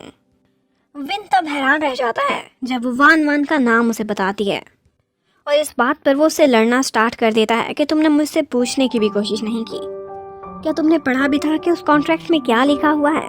लेकिन वानियोंग का कहना था कि वो कॉन्ट्रैक्ट में कुछ गलत क्यों लिखेगा, वो इतना रिच है, इतना फेमस है। पर विन उससे नाराज होकर अंदर चला जाता है। और उसके बाद वानियोंग बार बार विन से बात करने की कोशिश करती रहती है, लेकिन वो उसे लिफ्ट ही नहीं कराता। वो दोबारा से उठकर जाने लगता है और वानियोंग उसे रोकने की कोशिश करती है, और इसी लड़ाई में ही वो पॉट टूट जाता है जो वानियोंग के लिए काफी इम्पोर्टेंट था। वो फौरन से रोना स्टार्ट कर देती है कि तुमने मेरे कैरेक्टर्स की जान ले ली। और उसे इतना परेशान देखकर विन एकदम से हैरान रह जाता है और कहता है ये तो एक छोटी सी चीज थी। तो वानियोंग कहती है कि हाँ तुम तो ठहरे एक सुपरस्टार, तुम्हें मेरे मसले तो छोटे छोटे ही लगेंगे ना। जबकि उधर वो टॉम की कॉफी शॉप पर आती है और उससे बातों बातों में पूछने की कोशिश करती है कि विन आजकल किस लड़की के साथ होता है और वो कहाँ रहता है। लेकिन टॉम उसे कुछ भी बताने से इनकार कर देता है। तो मैं वहाँ से चली तो जाती है, लेकिन कहती है कि मैं ये जरूर पता करा के रहूंगी। और उधर विन वो वानियोंग की स्पेशल पॉट को दोबारा से फिक्स करता है और वही गिफ्ट वाउचर के साथ उसे कमरे के बाहर रख देता है। ये सब देखकर वानियोंग एकदम खुश हो जाती है। अब उसका पॉट भी फिक्स हो गया था और उसके साथ साथ विन उसे अपने साथ एक लग्जरियस वेकेशन पर भी लेके जा रहा था। अब वो दोनों एयरपोर्ट पर पहुंचे होते हैं। विन बहुत कोशिश करता है कि उसे कोई पहचान ना ले। इतने में वानियोंग को मीदी की कॉल आती है। उसने उसके साथ डिनर पर जाना था, लेकिन वो तो भूल ही गई थी। वो उससे सॉरी कहती है और कहती है कि मैं वेकेशन पर जा रही हूँ, जब वापस आऊंगी तो जरूर मिलूंगी। उधर विन को उसके फैंस घेर लेते हैं। वो परेशान होता है। वानियोंग का हाथ पकड़कर दौड़ने लग जाता है और यही फोटो सोशल मीडिया पर भी फैल जाती है। यही फोटो जब मैं देखती है तो वो एकदम से परेशान हो जाती है। विन को कॉल करने की कोशिश करती है, कॉल नहीं उठाता तो उस लड़की का पता चलाने के लिए वो कैब में बैठकर जाने लगती है, लेकिन उसका एक्सीडेंट हो जाता है। दूसरी तरफ वानियोंग और विन एक खूबसूरत से ट्रैवल डेस्टिनेशन पर पहुंच चुके थे और जब वानियोंग अपना वो स्वीट देखती है जिसमें वो रहने वाले थे तो देखकर एकदम खुश हो जाती है। वो इतना बड़ा और इतना कोजी था, उसने ऐसा कुछ पहले नहीं देखा था। वहाँ पर एक स्विमिंग पूल भी था जिसके पास वानियोंग वॉक करती है और उसे गिरने से बचाने के लिए विन भी वहाँ आ जाता है। अब वानियोंग बीच पर जाना चाहती थी, लेकिन विन नहीं जाना चाहता था। उसे लगता था कि उसे सन टैन हो जाएगा। लेकिन थोड़ी ही देर बाद घूमते घुमाते वो वानियोंग के पीछे पीछे बीच पर पहुंचा हुआ होता है। वानियोंग उससे कहती है कि तुमने तो बीच पर नहीं आना था। तो विन आगे से कहता है कि तुम्हें स्विमिंग नहीं आती, कहीं डूबकर मर जाओगी, इसीलिए आया हूँ तुम्हें बचाने के लिए। उसके बाद वो दोनों पानी में खेलते हैं और बहुत सारा एंजॉय करते हैं। शाम को जब वो लोग वापस आते हैं, वानियोंग शावर लेना चाहती थी, लेकिन वो देखकर हैरान रह जाती है क्योंकि वहाँ पर शावर का डोर सी थ्रू था। विन कहता है कि ये हनीमून कपल्स के लिए है, पर वानियोंग बहुत अनकंफर्टेबल फील करती है और फिर विन को वहाँ से बाहर निकाल के लॉक कर देती है और कहती है कि अब मैं आराम से शावर लूंगी। और शाम के टाइम पर जब शावर लेने के बाद वानियोंग दरवाजा खोलती है तो विन उस पर काफी गुस्सा निकालता है और उसे डराने की कोशिश करता है और वो वाकई काफी डर जाती है, कंफ्यूज हो जाती है। तो उस टाइम पर वो हंस के कहता है, अरे पागल, मैं तो शावर लेने जा रहा हूँ। और वानियोंग अपना फोन देखते देखते वहाँ पर सामने आ जाती है और उसे देख के ही चीखें मारने लग जाती है। उससे लाइट्स भी ऑफ हो जाती हैं और जैसे ही लाइट्स ऑफ होती हैं विन डर जाता है। वो डर के बाहर निकल आता है और उसके बाद बस दोनों ही चिल्लाने लग जाते हैं। अब रात को विन वानियोंग से कहता है कि तुम मेरे साथ ही सोओगी इसी बेड पे। वानियोंग बहुत अनकंफर्टेबल फील कर रही थी। विन कहता है, तुम्हें पता है ना कि मुझे नई जगह पर डर लगता है। वानियोंग कहती है, तुमसे ज्यादा मैं डरी हुई हूँ जो भी मैंने देखा है। पर विन कहता है, तुम्हें पता है ना कि मैं कौन हूँ। वानियोंग कहती है, I know you are a gay. कहते हैं, हाँ ना मैं गे हूँ, चलो अब आराम से यहाँ आके सो जाओ। जबकि दूसरी तरफ दिखाते हैं कि मैं हॉस्पिटल में होती है और मीदी उसका काफी ख्याल रखता है। मैं काफी अपसेट भी होती है और वो रात के टाइम पर डिप्रेशन में हॉस्पिटल से भागने की भी कोशिश करती है, लेकिन मीदी उसे रोक लेता है। और उधर वानियोंग वो जब सोए हुए विन को देखती है तो अपने दिल की बहुत सी बातें कह देती है। वो एक्चुअली विन को लाइक करने लग गई थी और जैसे ही वो सो जाता है वो जाकर सोफे पर लेट जाती है। पर अगली सुबह जैसे ही उसकी आंख खुलती है सोफे पर उसके साथ ही विन लेटा हुआ होता है और उसके उठने से पहले ही वो सोने का नाटक करने लगती है। लेकिन विन को पता चल जाता है, कहता है तुम बहुत बुरी एक्टिंग करती हो। उसके बाद आज के दिन फिर वो लोग सैर के लिए जाते हैं, काफी एंजॉय करते हैं, एक दूसरे की पिक्चर्स बनाते हैं और वो वहाँ पर एक फिश भी देखते हैं जिसकी शक्ल बिल्कुल वानियोंग जैसी ही थी। इन शॉर्ट वो दोनों बेस्ट फ्रेंड्स भी बन चुके थे और एक दूसरे की कंपनी में बहुत एंजॉय कर रहे थे। सारा दिन सैर करने के बाद जब वापस जाने का टाइम होता है तो वानियोंग बहुत थक जाती है, तो विन उसे पिगी बैग कैरी करता है। वानियोंग उसका थैंक्स करती है कि तुम इतने स्पेशल ट्रिप पर मुझे अपने साथ लेके आए और तुम्हारे साथ की वजह से ये और भी स्पेशल हो गया। थोड़ी देर बाद वो विन से सॉरी भी करती है कि तुम्हारे से मैंने वान वाली बात शेयर नहीं की, मैंने कोशिश तो बहुत की थी लेकिन जल्दी में थी। वानियोंग उसे कहता है कि चलो जो हो गया सो हो गया, लेकिन आइंदा के लिए ख्याल रखना, वान से रिलेटेड कोई भी बात तुम मुझसे नहीं छुपाओगी, हर बात मुझसे शेयर करोगी। वो उससे पिंक की प्रॉमिस भी लेता है। उसके बाद जब वो लोग होटल में वापस पहुंचते हैं तो उन्हें पता चलता है कि उनके लिए एक सरप्राइज डिनर भी अरेंज किया हुआ है बीच पर। वानियोंग जब ये जाकर देखती है तो बहुत खुश होती है, कहती है कि ऐसा सिर्फ मैंने मूवीज और ड्रामास में देखा है, यकीन नहीं आ रहा। और उसकी हार्ट बीट एकदम ड्रम की तरह तेज हो जाती है। विन उसकी हार्ट बीट सुनने के लिए उसे क्लोज आता है और उसके बाद उसे किस करने ही वाला होता है, लेकिन वहाँ पर कुछ परफॉर्मर्स आ जाते हैं और विन उससे कहता है कि चलो मेरे साथ अब डांस करो। लेकिन वानियोंग को डांस नहीं आता था। वो दोनों इकट्ठे काफी खुश नजर आते हैं। वानियोंग तो विन को लाइक करती ही थी, लेकिन अब लग रहा था कि विन भी वानियोंग में बहुत इंटरेस्ट लेने लग गया है। इस ट्रिप से उनका बॉन्ड काफी स्ट्रांग हो गया है। के बाद वानियोंग और विन बीच पर वॉक करते हैं। वानियोंग थोड़ी थोड़ी सी सैड नजर आ रही थी क्योंकि कल से उन्होंने वापस चले जाना था। वो कहती है कि ये टाइम जो मैंने यहाँ पर बिताया है वो मैं कभी भी नहीं भुला पाऊंगी। ये मेरी लाइफ के बेस्ट मोमेंट्स में से एक है। विन पूछने की तो बहुत कोशिश करता है कि इसमें ऐसा स्पेशल क्या था, लेकिन वानियोंग साफ जवाब नहीं देती बल्कि बात को तोड़ मोड़ देती है। उसके बाद जब वो लोग स्वीट में वापस जाते हैं तो विन वानियोंग को मजबूर करता है, कहता है कि फिर से तुम्हें यहीं पर ही सोना होगा। तुम्हें पता है ना मैं कितना डरता हूँ। वानियोंग थोड़ी देर बाद खिसक के सोफे पर जाने लगती है, लेकिन वो सोया ही नहीं था, वो उसे रोक लेता है। अब अगले दिन वो लोग वापस अपने घर पर आ चुके थे। वानियोंग विन को दिखाती है उसने उसके सोते हुए की एक बुरी सी फोटो संभाल कर रखी हुई थी। विन उससे लड़ने लग जाता है, कहता है कि मुझे तो वो डिलीट करना चाहता था। और इसी लड़ाई के बीच में वो दोनों सोफे पर गिरे होते हैं कि ऊपर से विन का फ्रेंड टॉम भी पहुंच जाता है। वो दोनों काफी एम्बैरेस होते हैं। टॉम हैरान था, विन को कहता है कि तुम अपना मोबाइल फोन बंद करके वेकेशन पर गए हुए थे, तुम्हें पता भी है पीछे क्या क्या कुछ हो चुका है। वो उसको वो वायरल हुई फोटोज और साथ में मैं के एक्सीडेंट के बारे में भी बताता है। मैं अब एक्सीडेंट के बाद रिकवर तो हो चुकी थी, लेकिन अभी भी उसे हॉस्पिटल में रेस्ट करने के लिए रहने का कहा जाता है। वो नहीं रहना चाहती थी, वो जा रही थी तो मीदी उसे रोकता है और उसे कहता है मैं तुम्हारा प्राइवेट डॉक्टर हूँ और तुम्हें मेरी हर बात माननी ही पड़ेगी। वो कहती है ठीक है, एक शर्त पर रुकूंगी, अगर तुम मेरे लिए अच्छा सा खाना ऑर्डर करोगे। मीदी मान जाता है। इतने में मीदी को वानियोंग की कॉल आती है और वो उससे सॉरी करती है कि मैं बिना बताए चली गई थी और अब वो कहती है कि मैं तुमसे मिलने के लिए तुम्हारे घर पर आऊंगी। मीदी अब मैं के साथ खाना खाने को भूलकर उसके लिए खाना ऑर्डर कराकर नस को भेज देता है। ये बात मैं को काफी बुरी लगती है और खुद मीदी अपने घर पर जाकर वानियोंग के लिए एक स्पेशल सा सैंडविच तैयार करने लग जाता है। मैं मीदी को बार बार कॉल्स करती रहती है, लेकिन वो उसकी कॉल्स नहीं उठाता और फिर मीदी और वानियोंग इकट्ठे बैठकर खाना खाते हैं। मीदी कहता है कि ये सैंडविच सिर्फ मैं स्पेशल लोगों के लिए बनाता हूँ और तुम उनमें से एक हो। फिर वो उससे विन के बारे में बात करता है कि वो लड़का अभी तक तुम्हारे घर पर रह रहा है। एक्चुअली बात क्या है? वानियोंग कहती है तुम्हें फिक्र करने की कोई जरूरत नहीं, वो एक गे है। तो मीदी न्यूज़पेपर लाकर दिखाता है, कहता है ये गे है तो ऐसी फोटोज क्यों है? तो आगे से वानियोंग कोई भी जवाब देने की बजाय उल्टा मीदी को छेड़ने लग जाती है। कहती है कि मुझे लग रहा है तुम इस सुपरस्टार मैं को पसंद करते हो। फिर थोड़ी देर बाद सोफे पर बैठे बैठे वानियोंग को थोड़ी नींद आ जाती है तो मीदी भी वहां आता है। वो करीब आकर वानियोंग को किस करने लगता है कि वानियोंग की आंख खुल जाती है।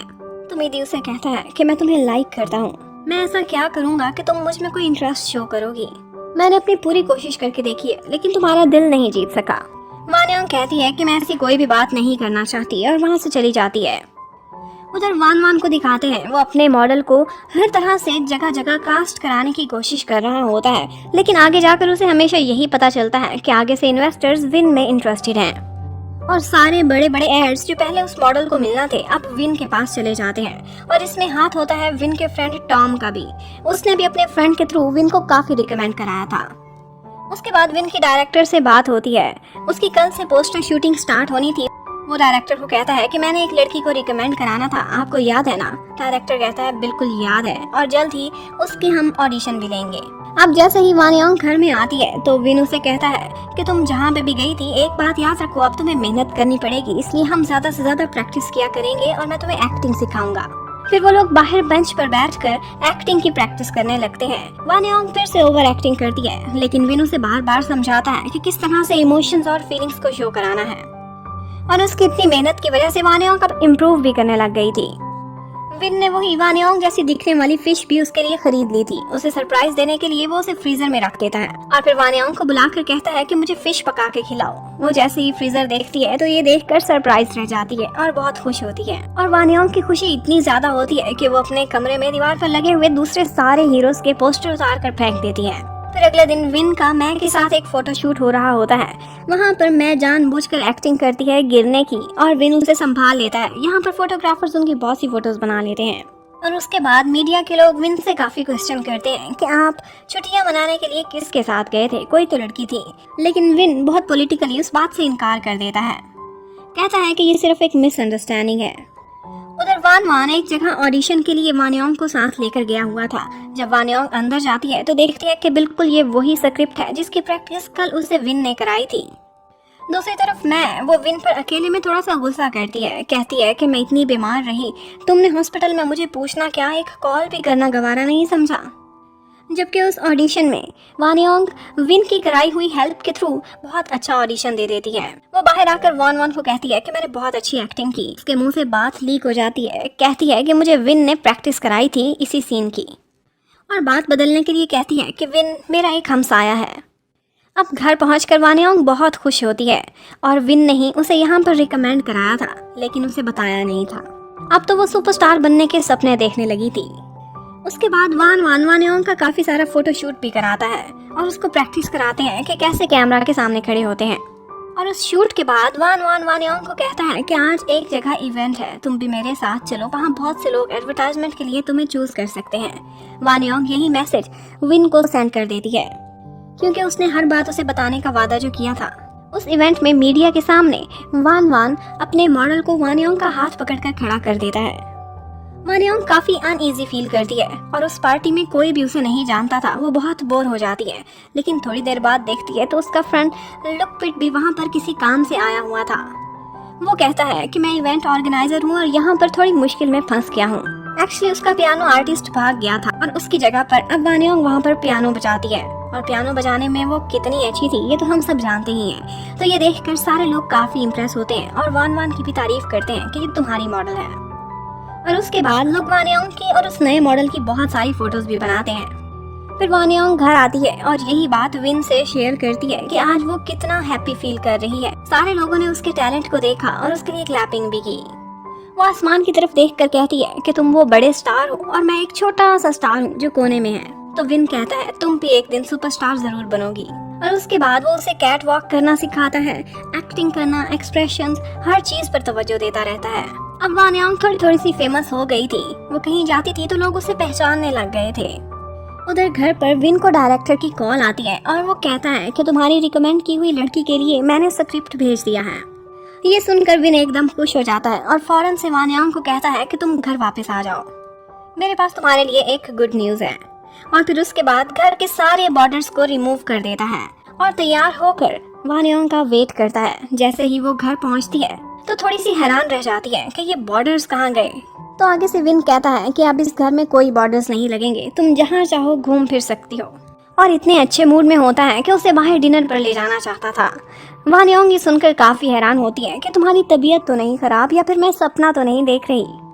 और दूसरी तरफ मैं को दिखाते हैं, वो मीदी की और वान योंग की एक इकट्ठी फोटो देखती है और हैरान रह जाती है। उसे पता चल जाता है कि यकीनन मीदी ने मेरा फोन रिपेयर के लिए दिया था और ये खराब हो गया था। ये सोचकर उसे गुस्सा आने लगता है और वो फौरन से मीदी को कॉल मिलाती है और उसे डांटने लगती है कि तुम किसी सुपरस्टार का फोन ऐसे ही रिपेयरिंग शॉप पर कैसे दे सकते हो, तुम्हें पता है मेरी फोटोज लीक भी हो सकती हैं। इसमें कुछ ऐसा था जो दुनिया के सामने नहीं आना चाहिए था। और वो डांटने के लिए फिर मीदी को एक जगह मिलने के लिए भी बुलाती है। उधर वान योंग और विन इकट्ठे खाना खाने गए हुए होते हैं। विन ने अंदर भी सनग्लासेस लगाए हुए थे, कोई उसे पहचाने ना, और इसीलिए उसे खाना भी नजर नहीं आ रहा होता। वान योंग उसे खिला रही होती है और वो शरारत करता है, फिर उसे खिलाने लग जाता है। इन शॉर्ट वो दोनों काफी इंजॉय करते हैं। वान योंग पूछती है कि क्या ये कोई स्पेशल ओकेजन है, और इतने में ही उसे वान की कॉल आती है और वो उसे बताता है कि कल जहाँ तुम ऑडिशन देने के लिए गई थी उस मूवी में तुम सेलेक्ट हो चुकी हो। ये सुनकर वान योंग बहुत खुश होती है। उसे लगता है कि जैसे वान ने ये सारा कुछ कराया है, लेकिन एक्चुअली उसे विन ने रिकमेंड कराया था। अब उसी मॉल में मीदी मैं से मिलने के लिए आया हुआ होता है और वो वान योंग और विन को इकट्ठे देखता है तो उसका मूड बहुत खराब हो जाता है। इतने में मैं भी वहाँ पहुँच जाती है। उसे फैंस ने घेरा होता है, लेकिन मीदी उसे हाथ से पकड़ता है और एक ज्वेलरी शॉप में लेकर जाता है। उसके हाथ में एक रिंग पहनाकर साइज चेक करता है और फिर वो रिंग खरीद लेता है। उसके बाद वो बाहर आता है और सारी दुनिया के सामने उसी मॉल में खड़े होकर वान योंग को अपनी गर्लफ्रेंड बनने के लिए प्रपोज करता है और उसे वो रिंग भी पहना देता है। लेकिन वान योंग वो रिंग उतार देती है, मीदी को वापस करती है और उसे सॉरी करती है और कहती है कि तुम्हें इस तरह से ये सब नहीं करना चाहिए था। वहाँ पर बहुत सारे लोग उनको खड़े होकर देखने लग जाते हैं। अब मीदी बहुत सैड हुआ था। मैं उसको संभालती है और लोगों से झूठ बोल देती है कि यहाँ पर एक शूटिंग चल रही थी। जबकि वान योंग वो विन के साथ जा रही होती है। उसे ख्याल आता है कि मीदी को थोड़ी तसल्ली दे आए, लेकिन जब वो जाने लगती है तो विन उसे रोकता है और जबरदस्ती उसे गाड़ी में बिठाकर वहाँ से ले जाता है। जब वो दोनों घर पहुँचते हैं तो वान योंग थोड़ी सैड नजर आती है।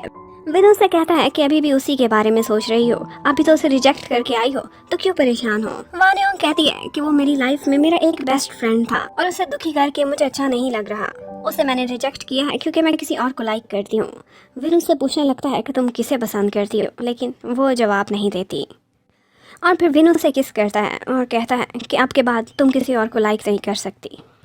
जबकि वो उधर मीदी के साथ गाड़ी में बैठकर नूडल्स खा रही होती है तो उसे वही यादें आने लगती हैं कि जिस तरह से वो विन के साथ गाड़ी में बैठकर खाना खाया करती थी।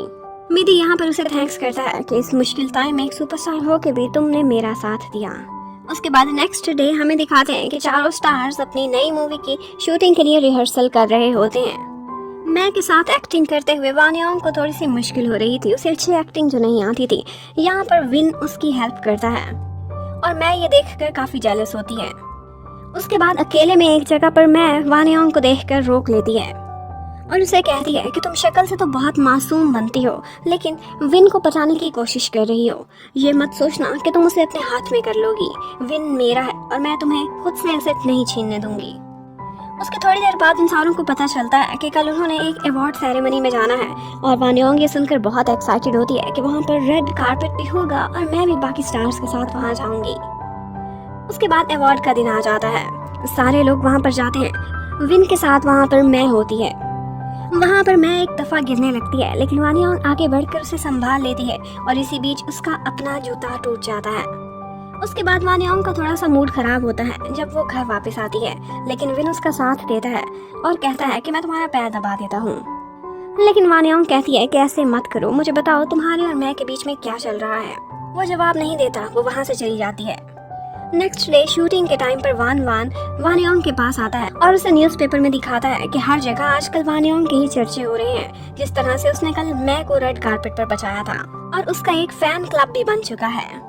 वान योंग बहुत खुश हो जाती है, जबकि वान बाद में अपने मॉडल को कहता है कि देखो वान योंग कितनी तेजी से फेमस होती जा रही है, तुम भी इसका पल्लू पकड़ो, इसके साथ साथ नजर आया करो, तुम भी फेमस हो जाओगे। जबकि वो वान योंग को कहती है कि ये सारा कुछ जो तुमने कल किया था वो एक एक्टिंग थी, मेरे जरिए तुम फेमस होना चाहती हो। उसके बाद हमें पता चलता है कि मैं के फोन से वाकई में एक वीडियो लीक हो गई है, वो उसकी और विन की इकट्ठे एक वीडियो थी। वो देखकर सारों को कंफर्म हो जाता है कि विन गे नहीं है और वान उसे बहुत गुस्सा आने लगता है। विन ये सब कुछ जानने के बाद मैं के पास आता है, उसे साइड पर ले जाकर पूछता है, लेकिन वो कहती है कि ऐसा मैंने खुद जानबूझकर नहीं किया, मेरा फोन रिपेयरिंग लैब पर किसी ने भेज दिया था, वहाँ से ये वीडियो लीक हुई है। मैं कहती है मुझे थोड़ा भी अफसोस नहीं कि मेरी तुम्हारे साथ कोई वीडियो लीक हुई है। उसके बाद वो लोग मीडिया के सामने आते हैं और मानते हैं कि हम दोनों पहले गर्लफ्रेंड बॉयफ्रेंड हुआ करते थे, लेकिन अब हम सिर्फ फ्रेंड्स हैं। और विन ये भी बताता है कि मैं गे नहीं हूँ, वो सारी वीडियोस फेक थी। ये सारा कुछ वान योंग भी वहाँ पर देखती है और उसे पता नहीं क्यों बहुत जेलसी होती है और ये भी पता चल जाता है कि ये गे नहीं है। वो चुपचाप वहाँ से चली जाती है और उसके बाद वो सीधी जाती है टॉम की कॉफ़ी शॉप पर और उससे कहती है कि तुम्हें ये सारा कुछ पता था, ये गे नहीं है, लेकिन मैं उसके साथ रहती रही, सबने मुझसे क्यों छुपाया? मुझे सच सच बताओ, क्या अभी भी वो मैं के साथ डेट कर रहा है? लेकिन वो कोई भी जवाब नहीं देता। उसके बाद वान योंग को उसके मॉम डैड की कॉल आती है। वो काफी खुश थे, उनकी बेटी का स्टार बनने का सपना आहिस्ता आहिस्ता पूरा होता जा रहा था। वान योंग खुश तो थी, लेकिन आज वो बहुत उदास हो गई थी। अब घर पर वो बार बार विन को इग्नोर करती थी, उसके सामने नहीं आना चाहती थी, ना ही उससे कोई बात कर रही थी। विन यह बात नोटिस कर लेता है और उसके पीछे पीछे चलता ही रहता है। वो उससे बात करना चाहता था, लेकिन वान योंग उससे नाराज होकर बाहर चली जाती है। वो पौधों को पानी दे रही होती है। विन भी बाहर आकर स्टडी करने लगता है और फिर वो उस पर पानी गिराती है। विन उसे रोकता है। वो दोनों यहाँ पर खेल रहे होते हैं कि ऊपर से वान आ जाता है। वो ये सारा कुछ देख लेता है और फिर अंदर जाकर विन से अकेले में बात करता है। कहता है कि तुमने मेरे हाथ से बहुत सी एड्स जॉब छीनी है, मेरे मॉडल्स को तुम फ्लॉप कराते जा रहे हो। अगर तुमने एक भी और गलती की तो मैं वान योंग का कैरियर बर्बाद कर दूंगा।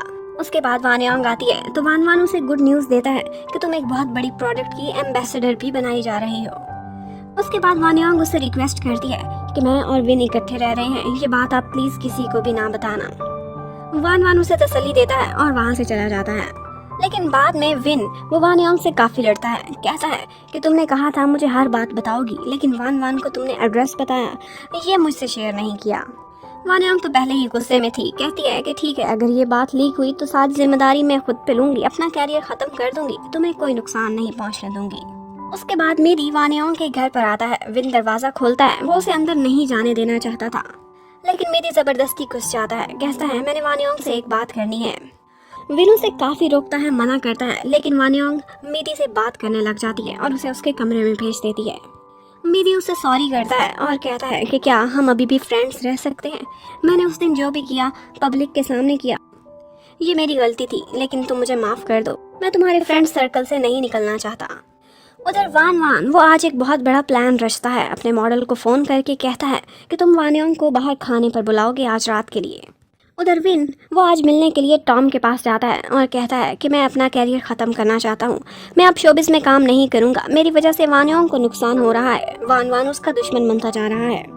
जबकि वानियोंग को उस मॉडल की कॉल आती है। वो कहता है कि वान वान तुम और मैं हम लोग एक मीटिंग करने वाले हैं, आज रात को एक बार में पहुँच जाना। जब वानियोंग वहाँ आती है तो वो देखती है कि वान वान तो पहुँचा ही नहीं हुआ। जबकि वो विन की वजह से अपसेट थी तो वहाँ पर ड्रिंक करने लग जाती है। इन दी एंड वो बहुत ज़्यादा ड्रंक हो चुकी थी और यहीं पर ही उसे संभालते संभालते उन दोनों की कोई फोटोज बना लेता है। लुक पिट की कॉल आती है तो वानियोंग उसे बताती है कि मैं बाहर में हूँ और मॉडल के साथ हूँ। इतने में विन भी उसे कॉल करता है, लेकिन वो उससे लड़ने लग जाती है, उस पर काफ़ी गुस्सा करती है। कहती है मैं घर ही नहीं आऊँगी। उसे पीछे आवाज़ों से पता चल जाता है कि ये किसी लड़के के साथ है और ड्रंक है। वो लुक पिट से कॉल करके पता करता है। जबकि वो मॉडल वो सड़क पर वानियोंग को लेकर जा रहा था। उसे कहता है कि तुम मेरे घर चलो। वो नहीं मानती तो उसे एक होटल में ले जाने लगता है। विन भी उसी जगह पर पहुंच जाता है जहां पर वो मॉडल लड़का ड्रंक हुई वानियोंग को अपने साथ ले जाने की कोशिश कर रहा होता है। विन वानियोंग को अपने साथ घर ले जाने की कोशिश करता है, लेकिन वो ड्रंक थी और उससे नाराज भी थी, तो यहाँ पर काफी लड़ाई हो जाती है। लेकिन विन वानियोंग को हक कर लेता है और उस मॉडल को कहता है कि इससे दूर रहना, वानियोंग मेरी लड़की है। और एक रिपोर्टर यहाँ पर भी फोटोज बना लेता है। उसके बाद जब वो घर पहुँचते हैं तो विन वानियोंग को काफी डांटता है कि तुम इतनी केयरलेस कैसे हो सकती हो, तुम एक सुपरस्टार बनने वाली हो, इस तरह की गलतियाँ तुम नहीं करोगी।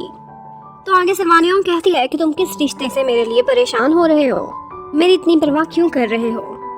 तो आगे से विन कहता है कि तुम भी तो परेशान हो रही हो जब से तुमने मेरे और मैं के बारे में सुना है कि हम गर्लफ्रेंड बॉयफ्रेंड थे। तो आगे से वानियोंग गुस्सा करने लगती है और कहती है ओके फाइन, अब से हम एक दूसरे के कुछ भी नहीं लगते, हम फ्रेंड्स भी नहीं हैं, और मेरा ख्याल है हमें इकट्ठे भी नहीं रहना चाहिए। उसके बाद वानियोंग अपने कमरे में जाती है, सारा टाइम रोती रहती है और साथ में पैकिंग भी करती रहती है। जबकि वान वान वो ये सारी फोटोज हासिल कर लेता है और फिर और रिपोर्टर्स को सेंड कर देता है। जबकि मैं वो जाकर डॉक्टर मीडी से मिलती है और उससे कहती है कि क्या वानियोंग मानी कि नहीं, उसे मनाकर अपने साथ कर लो, मेरे लिए भी बेटर होगा, इस तरह से कोई भी विन को बॉदर नहीं करेगा और मैं उसे हासिल कर लूंगी। लेकिन मीडी की और सोच थी। वो कहता है कि जब हम किसी से प्यार करते हैं तो उसे हम खुश देखना चाहते हैं, और मैं भी वानियोंग के बारे में यही चाहता हूँ, उसे जबरदस्ती अपने साथ अटैच नहीं करूंगा। उधर विन अगली सुबह वानियोंग के कमरे में जाता है तो देखता है उसका सारा सामान पैक पड़ा था। उसे बिल्कुल भी अच्छा नहीं लग रहा था कि वानियोंग ये घर छोड़कर जाए। वो उसे रोकने की कोशिश करता है, लेकिन वानियोंग बहुत गुस्से में थी, वो बिल्कुल भी नहीं रुकती। वो दोनों आपस में लड़ते हैं और इसी बीच वानियोंग अपना बैग उठाती है और बाहर जाने लगती है। विन भी उसके पीछे पीछे आता है। वो लॉन में खड़ा उसे रोक रहा होता है कि बहुत सारे रिपोर्टर्स वहाँ पहुँच जाते हैं और उनकी फोटोज बनाने लगते हैं।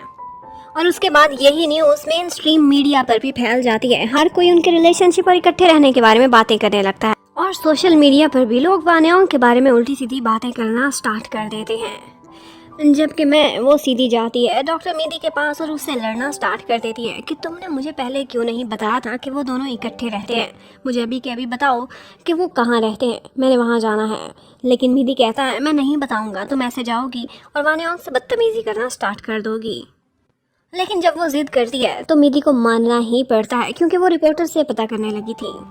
उधर घर पर वानियोंग काफी परेशान हो रही होती है। कहती है कि मैंने सिर्फ 2-3 लोगों को ही तो बताया था और उन पर मुझे ट्रस्ट था, ये रिपोर्टर्स किसके कहने पर यहाँ पहुँच गए। लेकिन विन कहता है कि तुम इतने यकीन से कैसे कह सकती हो कि जिनको पता है उन पर तुम्हें ट्रस्ट है, इतनी आसानी से लोगों पर ट्रस्ट ना किया करो।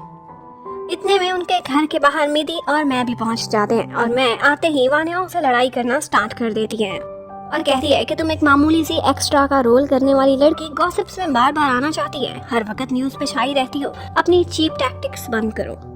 विन उसे रोकने की कोशिश करता है, लेकिन इतने में मीदी वानियोंग को पकड़ता है और उसे अपने साथ ले जाने लगता है। विन रोकता है, लेकिन वानियोंग चली जाती है और अंदर जाकर मैं विन से लड़ती है। कहती है कि तुमने मुझे रिजेक्ट किया इसी लड़की की वजह से ही। क्या वो मुझसे ज्यादा सुंदर है? क्या वो मुझसे बड़ी स्टार है?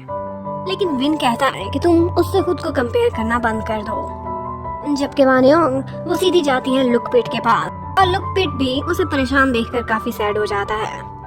सोशल मीडिया पर वो लोगों का रिस्पॉन्स देखकर हैरान था, लेकिन उसे तसल्ली देता है कि जल्द ही सारे लोग सब कुछ भूल जाएंगे।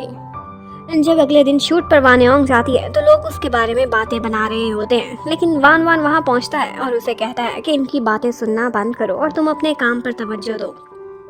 वो मीडिया के सामने आकर कुछ एक्सप्लेन करना चाहती थी, लेकिन वान वान उसे रोक देता है। कहता है कि तुम इतनी बड़ी स्टार नहीं जो मीडिया के सामने आओगी। लेकिन उसके बाद हमें ये भी पता चलता है कि उस मूवी के लिए जो इन्वेस्टर्स हैं वो इन खबरों से काफ़ी परेशान हो गए थे और वो वानियोंग की एक्टिंग को भी पसंद नहीं कर रहे थे। उन्हें लग रहा था कि ये एक्स्ट्रा बर्डन है इतनी बड़ी मूवी में।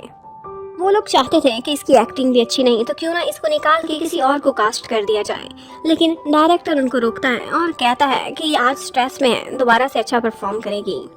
यहाँ पर विन भी चोरी चोरी उनकी शूटिंग देखने के लिए आज आ जाता है और यहाँ पर वो देखता है कि मैं वानियोंग से काफ़ी लड़ रही होती है और सारों के सामने उसकी इंसल्ट भी करती है। और उसके बाद मैं इन्वेस्टर के पास जाती है और उन्हें मशवरा देती है कि इस लड़की को निकाल देना ही बेटर होगा। ये इतना बड़ा प्रोजेक्ट है और इतना पैसा आप लोग खर्च कर रहे हैं, इसे कंट्रोवर्शियल बनाना अच्छा नहीं। मीदी आज वानियोंग को लेने के लिए पार्किंग में आया हुआ था। वहाँ पर मैं से मिलने एक आदमी आता है जो उसका एक क्रेजी फैन था। वो हार्ट पर उससे ऑटोग्राफ लेना चाहता था और उसके क्लोज आने की कोशिश करता है, लेकिन यहाँ पर मिदी पहुंच जाता है और एक गार्ड भी। लेकिन उस फैन के पास एक नाइफ था और इसी बीच मिदी भी थोड़ा जख्मी हो जाता है और वो गार्ड भी। मीडिया भी आ जाता है, पुलिस भी। जब सारा सीन क्लियर होता है तो उसके बाद मैं मिदी से थैंक्स भी बोलती है।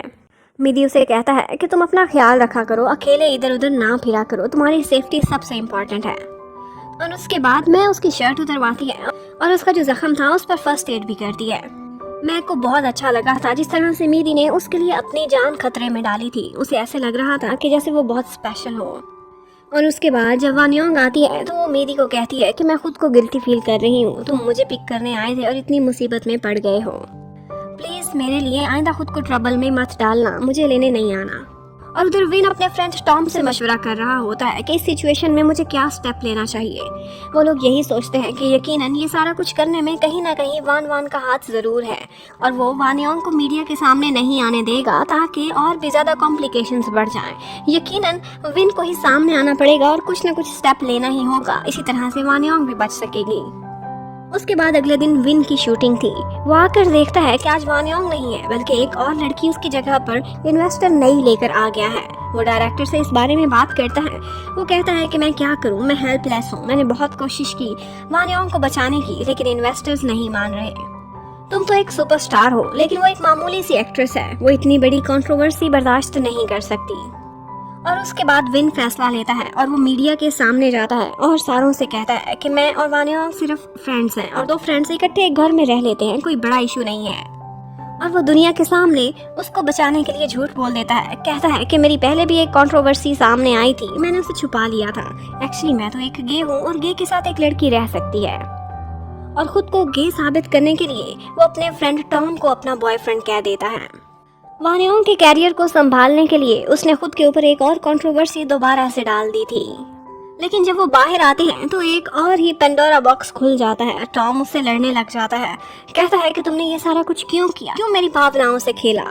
यहाँ पर हमें पता चलता है कि एक्चुअली टॉम भी एक गे है और उसने ये बात विन से छुपाई हुई थी और विन के लिए फीलिंग्स भी रखता था।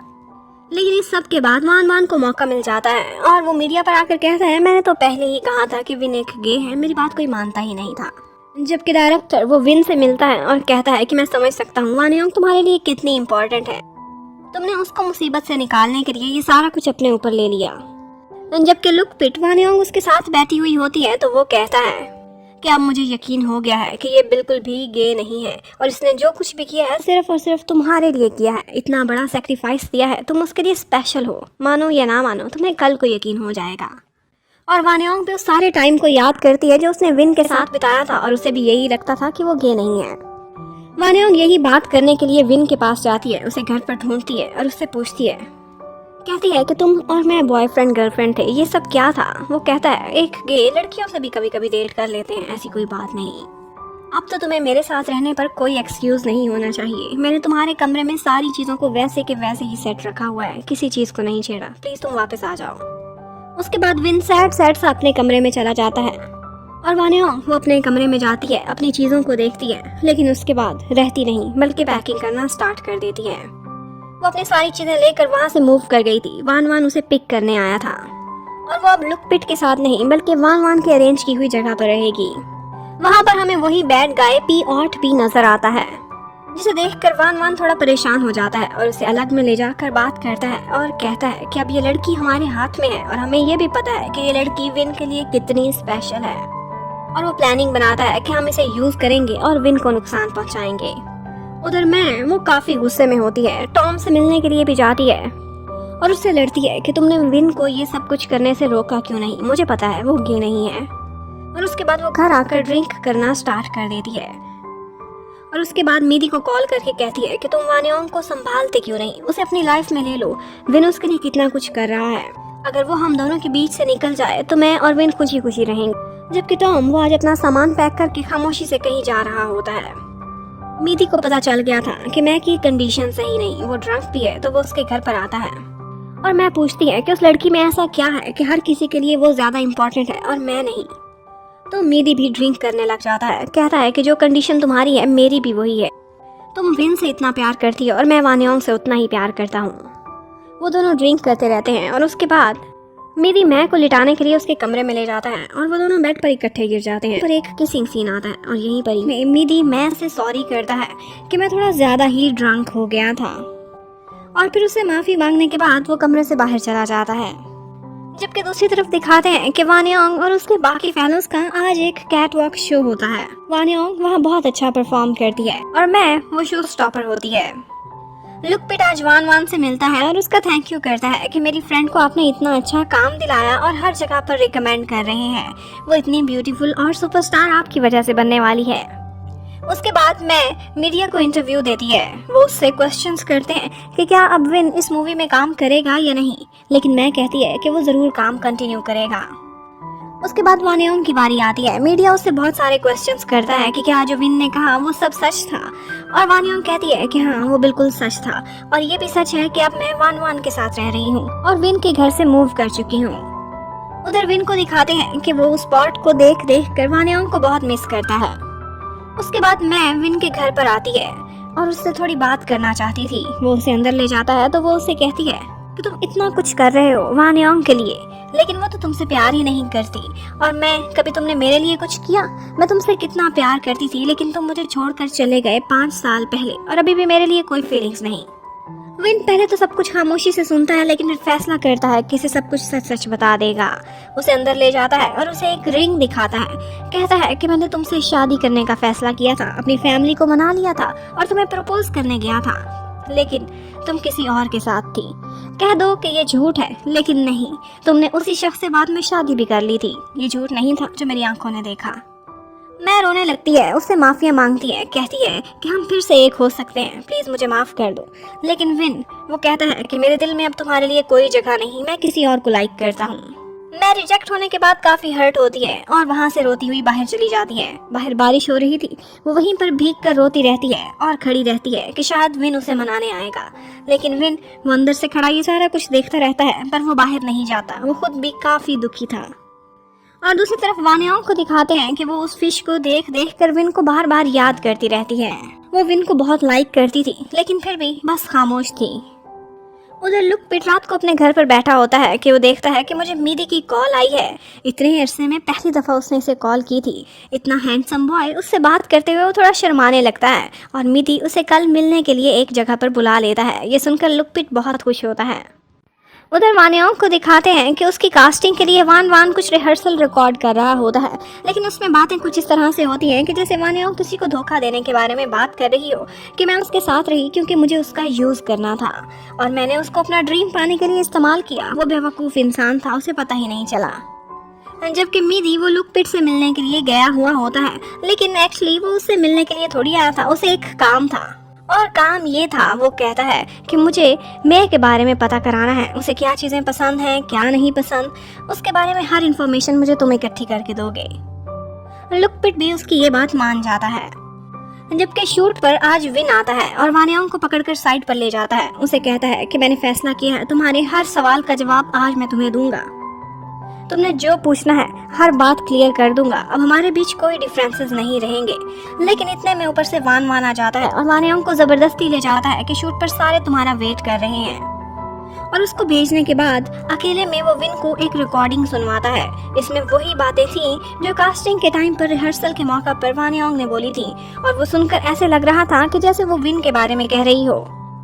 विन को लगता है कि जैसे ये मुझे यूज करती रही और जानबूझकर मेरे घर में रही ताकि मैं इसे स्टार बनाऊं और इसकी हेल्प करूं एक्टिंग सिखाने में। वो बहुत हर्ट हो जाता है और वहां से चला जाता है। वानियोंग हैरान थी कि ये मुझसे मिलने आया था और अब जा क्यों रहा है।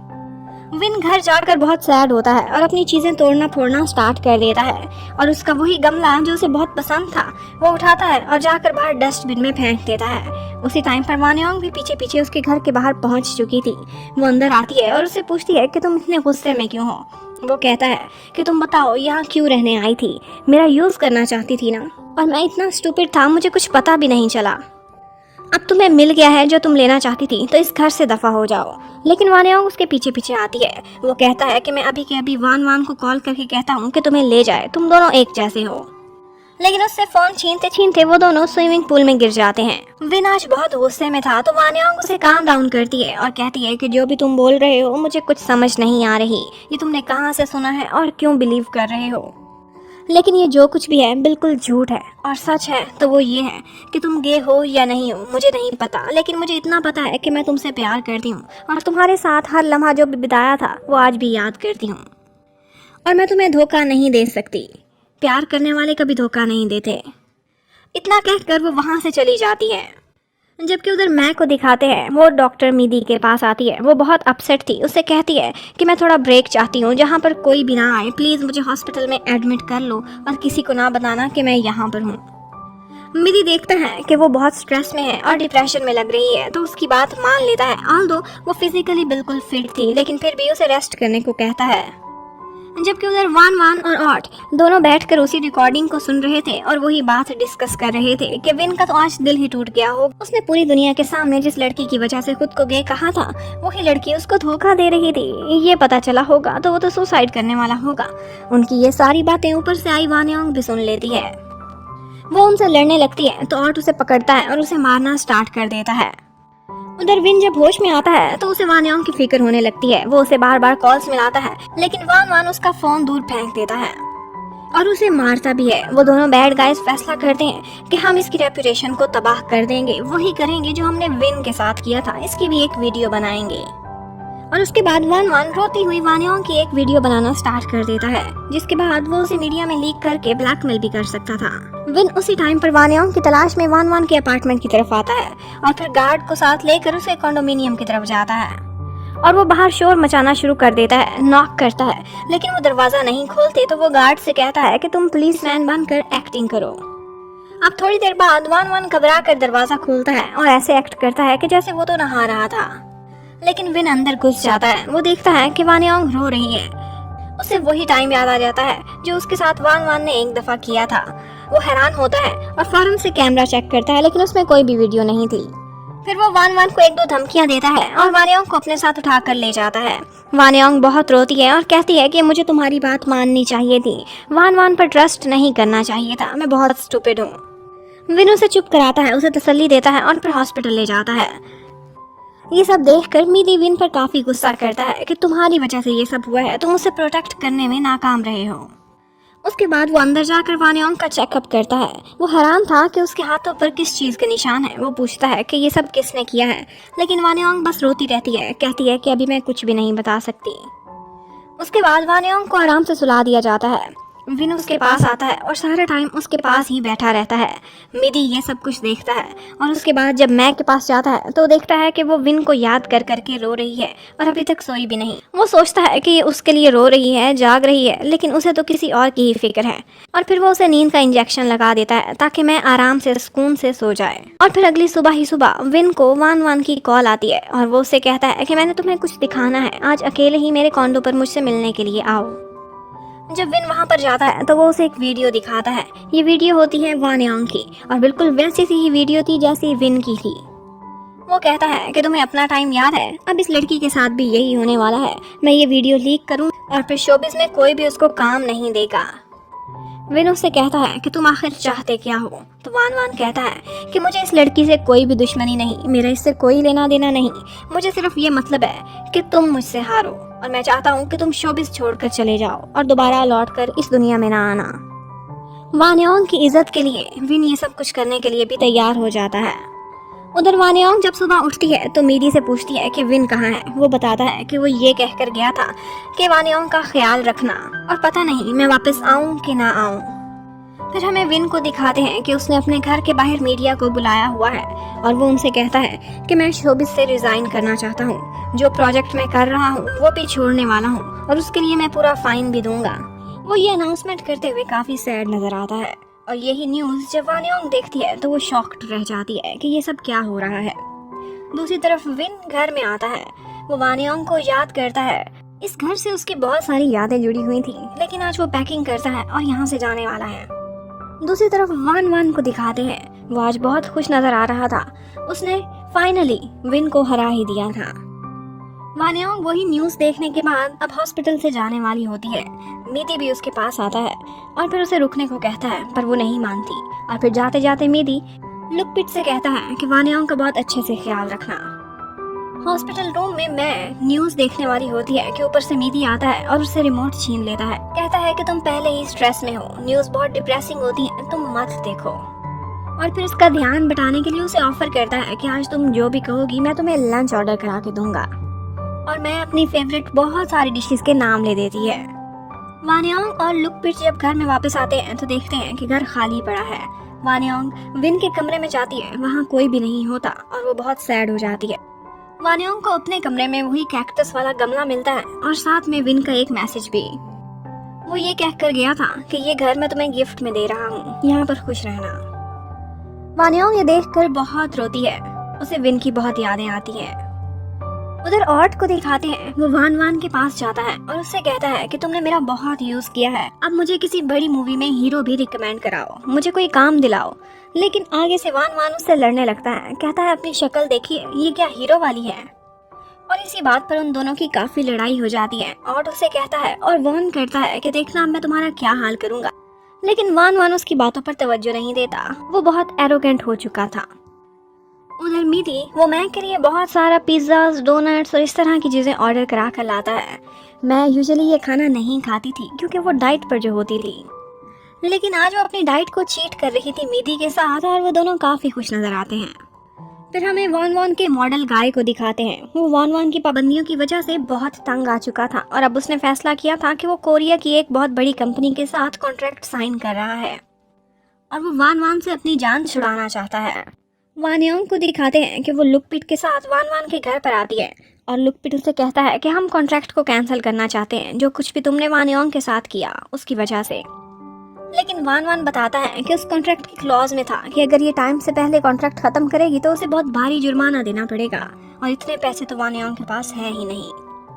वो दोनों फिर मायूस होकर घर वापस आ जाते हैं। उन्होंने एक्चुअली बातें रिकॉर्ड की हुई थी। उनकी कोशिश थी कि वो वान वान के खिलाफ कोई ना कोई सबूत इकट्ठा कर लेंगे, लेकिन उन बातों में कोई भी सबूत नहीं था। वो रिकॉर्डिंग और उनकी मेहनत सारी फजूल में गई थी। वो दोनों सैड हो जाते हैं। ऑट जाता है उस मॉडल गाय के पास और उससे बात करता है। कहता है कि ये वान वान बहुत मीन इंसान है, तुम्हें भी यूज किया और मुझे भी, तुम्हारा भी फायदा नहीं देख रहा और मेरा भी, क्यों ना हम टीम वर्क करें और इसको हरा के रहें, वरना ये तुम्हें अपने साथ कॉन्ट्रैक्ट खत्म नहीं करने देगा और तुम बड़ा प्रोजेक्ट कैसे हाथ में लाओगे। और वो दोनों प्लानिंग करने लगते हैं कि वान वान को कैसे फंसाएंगे। उसके बाद वो मॉडल गाय किसी बहाने से वान वान के घर जाता है और वहाँ से वही मेमोरी कार्ड चोरी कर लेता है जिसमें वान योंग की वीडियो थी। वान वान ऊपर से पहुंच जाता है, लेकिन वो मॉडल किसी न किसी तरह से सिचुएशन को संभाल लेता है और फिर आराम से वहां से चला जाता है। उसके बाद वो दोनों लड़के मिलकर वानियोंग को कॉल करते हैं और उससे कहते हैं कि हमें सबूत मिल चुका है, एविडेंस हमारे पास है, तुम भी आओ और पुलिस में गवाही दो। उसके बाद हम वान वान को फंसा लेंगे, तुम्हें भी फायदा पहुंचेगा और हमें भी। अब नेक्स्ट सीन में ऑट पुलिस के साथ वान वान के घर पर आता है और उसे सबूत दिखाता है और पुलिस के थ्रू उसे अरेस्ट कराने का कहता है। जब वान वान पुलिस स्टेशन पहुंचता है तो वहां पर बहुत सारा मीडिया भी इकट्ठा होता है और वो मॉडल गाय भी और ऑट भी। इतने में ऊपर से वहां पर वानियोंग भी आ जाती है लुकपिट के साथ। यहाँ पर वान वान कहता है कि तुम्हारी वजह से ही विन ने शोबिस से रिजाइन किया है और अब तुम इस मॉडल गाय के साथ चक्कर चलाने में लगी हुई हो। कितनी धोखेबाज लड़की हो, सारों को यूज करती हो। और मीडिया बहुत ही मसालेदार खबरें अब इस न्यूज से निकाल लेगा। लेकिन यहाँ पर लुकपिट आता है और वान वान की असलियत मीडिया के सामने रखता है। कहता है कि अब ये मुजरिम साबित हो चुका है तो वानियोंग भी ये कॉन्ट्रैक्ट जो उसके साथ साइन किया था वो पूरा करना नहीं चाहती। वान वान तो अब अरेस्ट हो चुका था और हर तरफ ये न्यूज़ भी फैल चुकी थी। लुकपिट इस खबर की वजह से काफ़ी खुश नजर आता है कि वानियोंग का फ्यूचर अब सेफ है। लेकिन वानियोंग वो घर में बहुत सैड होती है। उसे सिर्फ एक ही ख्याल था और वो था विन का। वो विन को बहुत मिस कर रही थी। और उसके बाद हमें पता चलता है कि अब वान वान तो जा चुका है और उसकी जगह लुकपिट अब वानियोंग का मैनेजर बन चुका है। वानियोंग की एक दफ़ा मैं से मुलाकात होती है, लेकिन सरप्राइजिंगली मैं उसके साथ बिल्कुल भी अच्छे से बिहेव कर रही थी। वो ज़रा भी जेलस नज़र नहीं आ रही थी। हाँ, लेकिन इतना ज़रूर कहती है कि ठीक है, तुमने विन को मुझसे छीन लिया, लेकिन अपना सुपरस्टार का स्टेटस वो मैं तुम्हें नहीं छीनने दूंगी। उधर विन को दिखाते हैं, वो वानियोंग की याद में उसी जगह पर जाता है जहाँ पर वो दोनों छुट्टियाँ मनाने के लिए गए थे। वहाँ पर हर जगह बीच पर घूमते हो, होटल रूम में, हर जगह पर उसे वानियोंग की यादें आती हैं। उसने अपना मोबाइल फ़ोन वगैरह बंद कर दिया था क्योंकि वो सिर्फ शांति चाहता था। लेकिन यहाँ पर उसे एक फ़ैन मिलती है और कहती है कि हमें सब कुछ पता चल गया है, आप कितने अच्छे इंसान हैं। और वान वान उसकी असलियत तो अब सारी दुनिया देख चुकी है। उसके बाद विन अपना मोबाइल फ़ोन खोलता है और न्यूज़ में देखता है कि वान वान तो पकड़ा जा चुका है। लेकिन साथ में उसे ये भी पता चलता है कि वानियोंग और वो मॉडल गाय दोनों का आपस में चक्कर चल रहा है। दूसरी तरफ हम देखते हैं कि मैं अब मिदी के साथ काफ़ी क्लोज होती जा रही है। वानियोंग भी ये देखती है और वो तो खुश होती है, लेकिन लुकपिट उसे ये सब देखकर बहुत जेलसी फील होती है क्योंकि उसे मिदी बहुत हैंडसम लगता था। मिदी एक दफ़ा मैक को डिनर कराने लेकर जाता है। अचानक से उस रेस्टोरेंट में लाइट चली जाती है। मैं बहुत खुश होती है, उसे लगता है ये मेरे लिए कुछ सरप्राइज करने लगा है, लेकिन लाइट वापस आ जाती है। कोई भी सरप्राइज नहीं था। इस बात पर मैक का मूड काफ़ी ख़राब हो जाता है। वो डिनर छोड़कर जाने लगती है।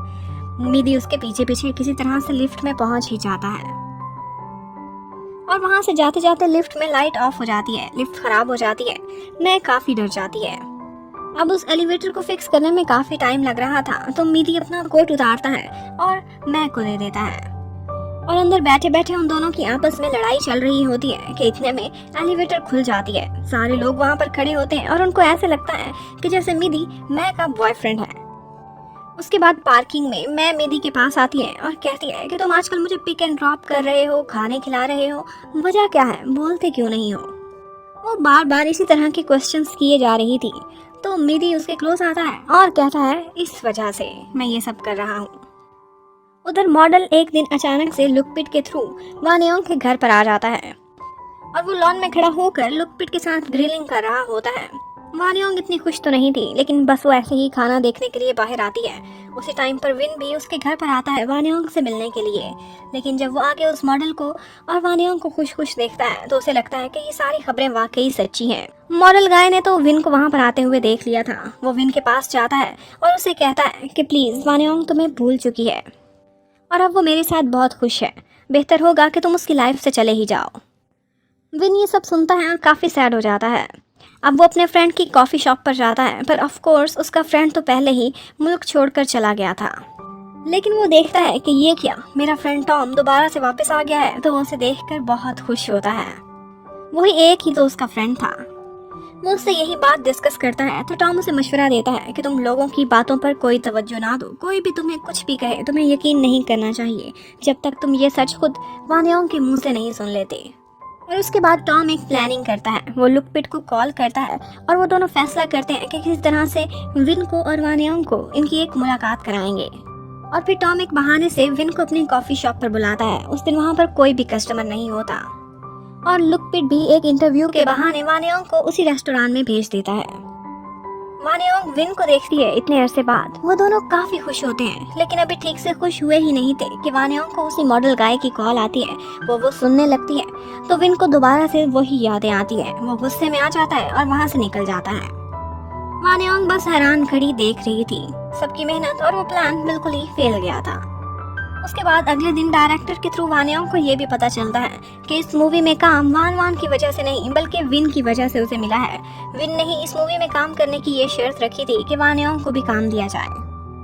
उसके बाद वानियोंग एक दिन एक शो में इंटरव्यू देने के लिए जाती है। वहाँ क्वेश्चंस में वो एक जवाब देती है। कहती है कि जिस इंसान को मैं लाइक करती हूँ उसी ने ही मुझे शोबिज में रिकमेंड कराया है, उसी ने ही मुझे एक्टिंग करना भी सिखाई है, वरना मैं तो बहुत मिजरेबल थी। उसके लिए मेरा सपना बहुत इंपॉर्टेंट है और मैं आज भी उस इंसान से प्यार करती हूँ और उसका इंतजार कर रही हूँ और यही है मेरी लाइफ की हकीकत। विन भी उसका ये इंटरव्यू देख रहा होता है और उसे यकीन हो जाता है कि वाकई टॉम ने सही कहा था और अब वो ये सारी हकीकत वानियोंग के मुंह से भी सुन चुका था। उसके बाद रात को वानियोंग अपने घर में लॉन में बैठी विन को याद कर रही होती है कि किस तरह से वो दोनों यहाँ पर बैठकर एक्टिंग सीखा करते थे। इतने में अचानक से वहाँ पर लाइट्स ऑफ हो जाती हैं और जब लाइट्स ऑन होती हैं तो विन वहाँ पर खड़ा हुआ था और वानियोंग के लिए एक सरप्राइज था। वानियोंग उसे देखकर बहुत खुश होती है, उसे हक कर लेती है और कहती है कि मुझे लगा था कि तुम इस घर में वापस कभी नहीं आओगे। लेकिन विन कहता है क्यों ना आता, तुम भूल रही हो इस घर का मालिक मैं हूँ। और फाइनली हमारा मेन कपल लव भी कन्फेस कर चुका था और दोनों इकट्ठे भी हो चुके थे। उसके बाद हमें एक अवार्ड शो की सेरेमनी दिखाते हैं जहाँ रेड कारपेट पर सारी दुनिया के सामने मैं मिति के साथ खड़े होकर फोटोज बनवाती है। उसी रेड कारपेट पर फिर अचानक से विन भी आ जाता है। वो शोबिस में री एंट्री कर रहा था और यहाँ पर वो वानियोंग का हाथ पकड़ता है और दोनों इकट्ठे फोटोशूट भी कराते हैं और पूरी दुनिया के सामने वो खुद को एक ऑफिशियल कपल अनाउंस करते हैं और दोनों इकट्ठे काफी खुश नजर आते हैं। और वान उसका तो अब शोबिस में सारा स्टेटस ही खत्म हो गया था। ये है उसका हुलिया मेकअप के बगैर में और बिल्कुल भिखारियों की तरह लोगों के पास फिर रहा था, पर कोई उसे काम नहीं देता था। अब मैंने मीदी के लिए इतना कुछ किया था तो मीदी भी उसके लिए कुछ स्पेशल करता है। केक में उसने एक रिंग छुपाई हुई होती है जो मैं देखती है तो काफी सरप्राइज होती है और फौरन से वो रिंग पहन के उसे यस कह देती है। जबकि वानियोंग और विन दोबारा से उसी घर में बहुत खुश और इकट्ठे रहते हैं और यहीं पर ही इस ड्रामा की एंडिंग होती है। Thank you for watching, bye bye.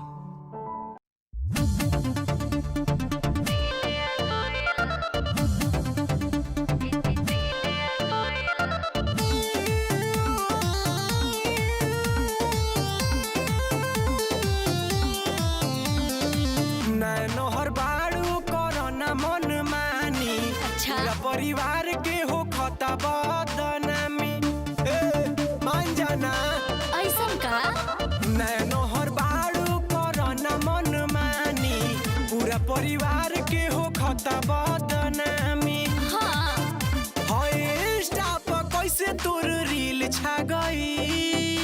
सुना गाना सुननी कोको कोला तब से फीले आ गइल गावे वाला खेसारी जी पतिले आ गइल। गाना सुननी कोको कोला तब से फीले आ गइल गावे वाला खेसारी जी पतिले आ गइल। अरे पगली बहुत बड़े सुपरस्टार है वो।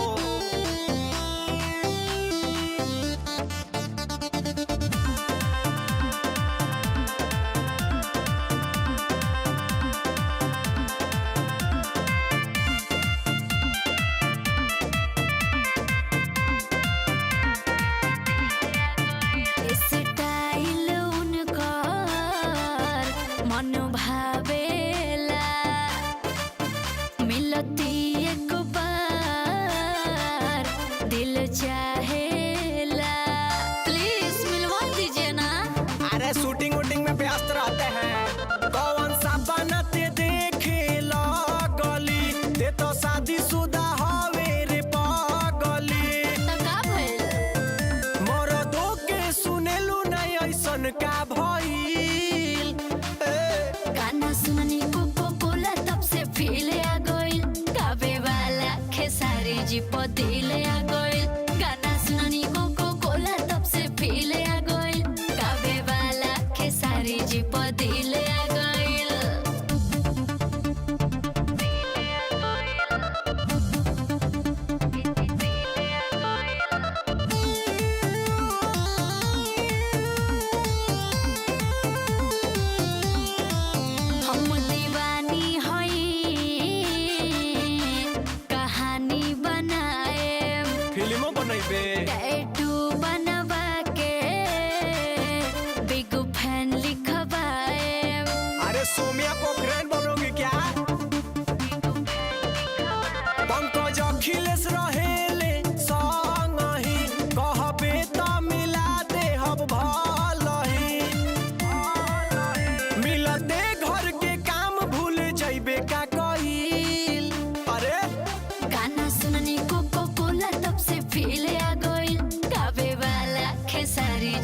दिले आ गइल गाना सुननी कोको कोला तब से पीले आ गइल गावे वाला खेसारी जी पर दिले आ गइल मोनू कवि जी अपर दुमन भी ओइजे रहेले टेंशन नहीं खेले के त चली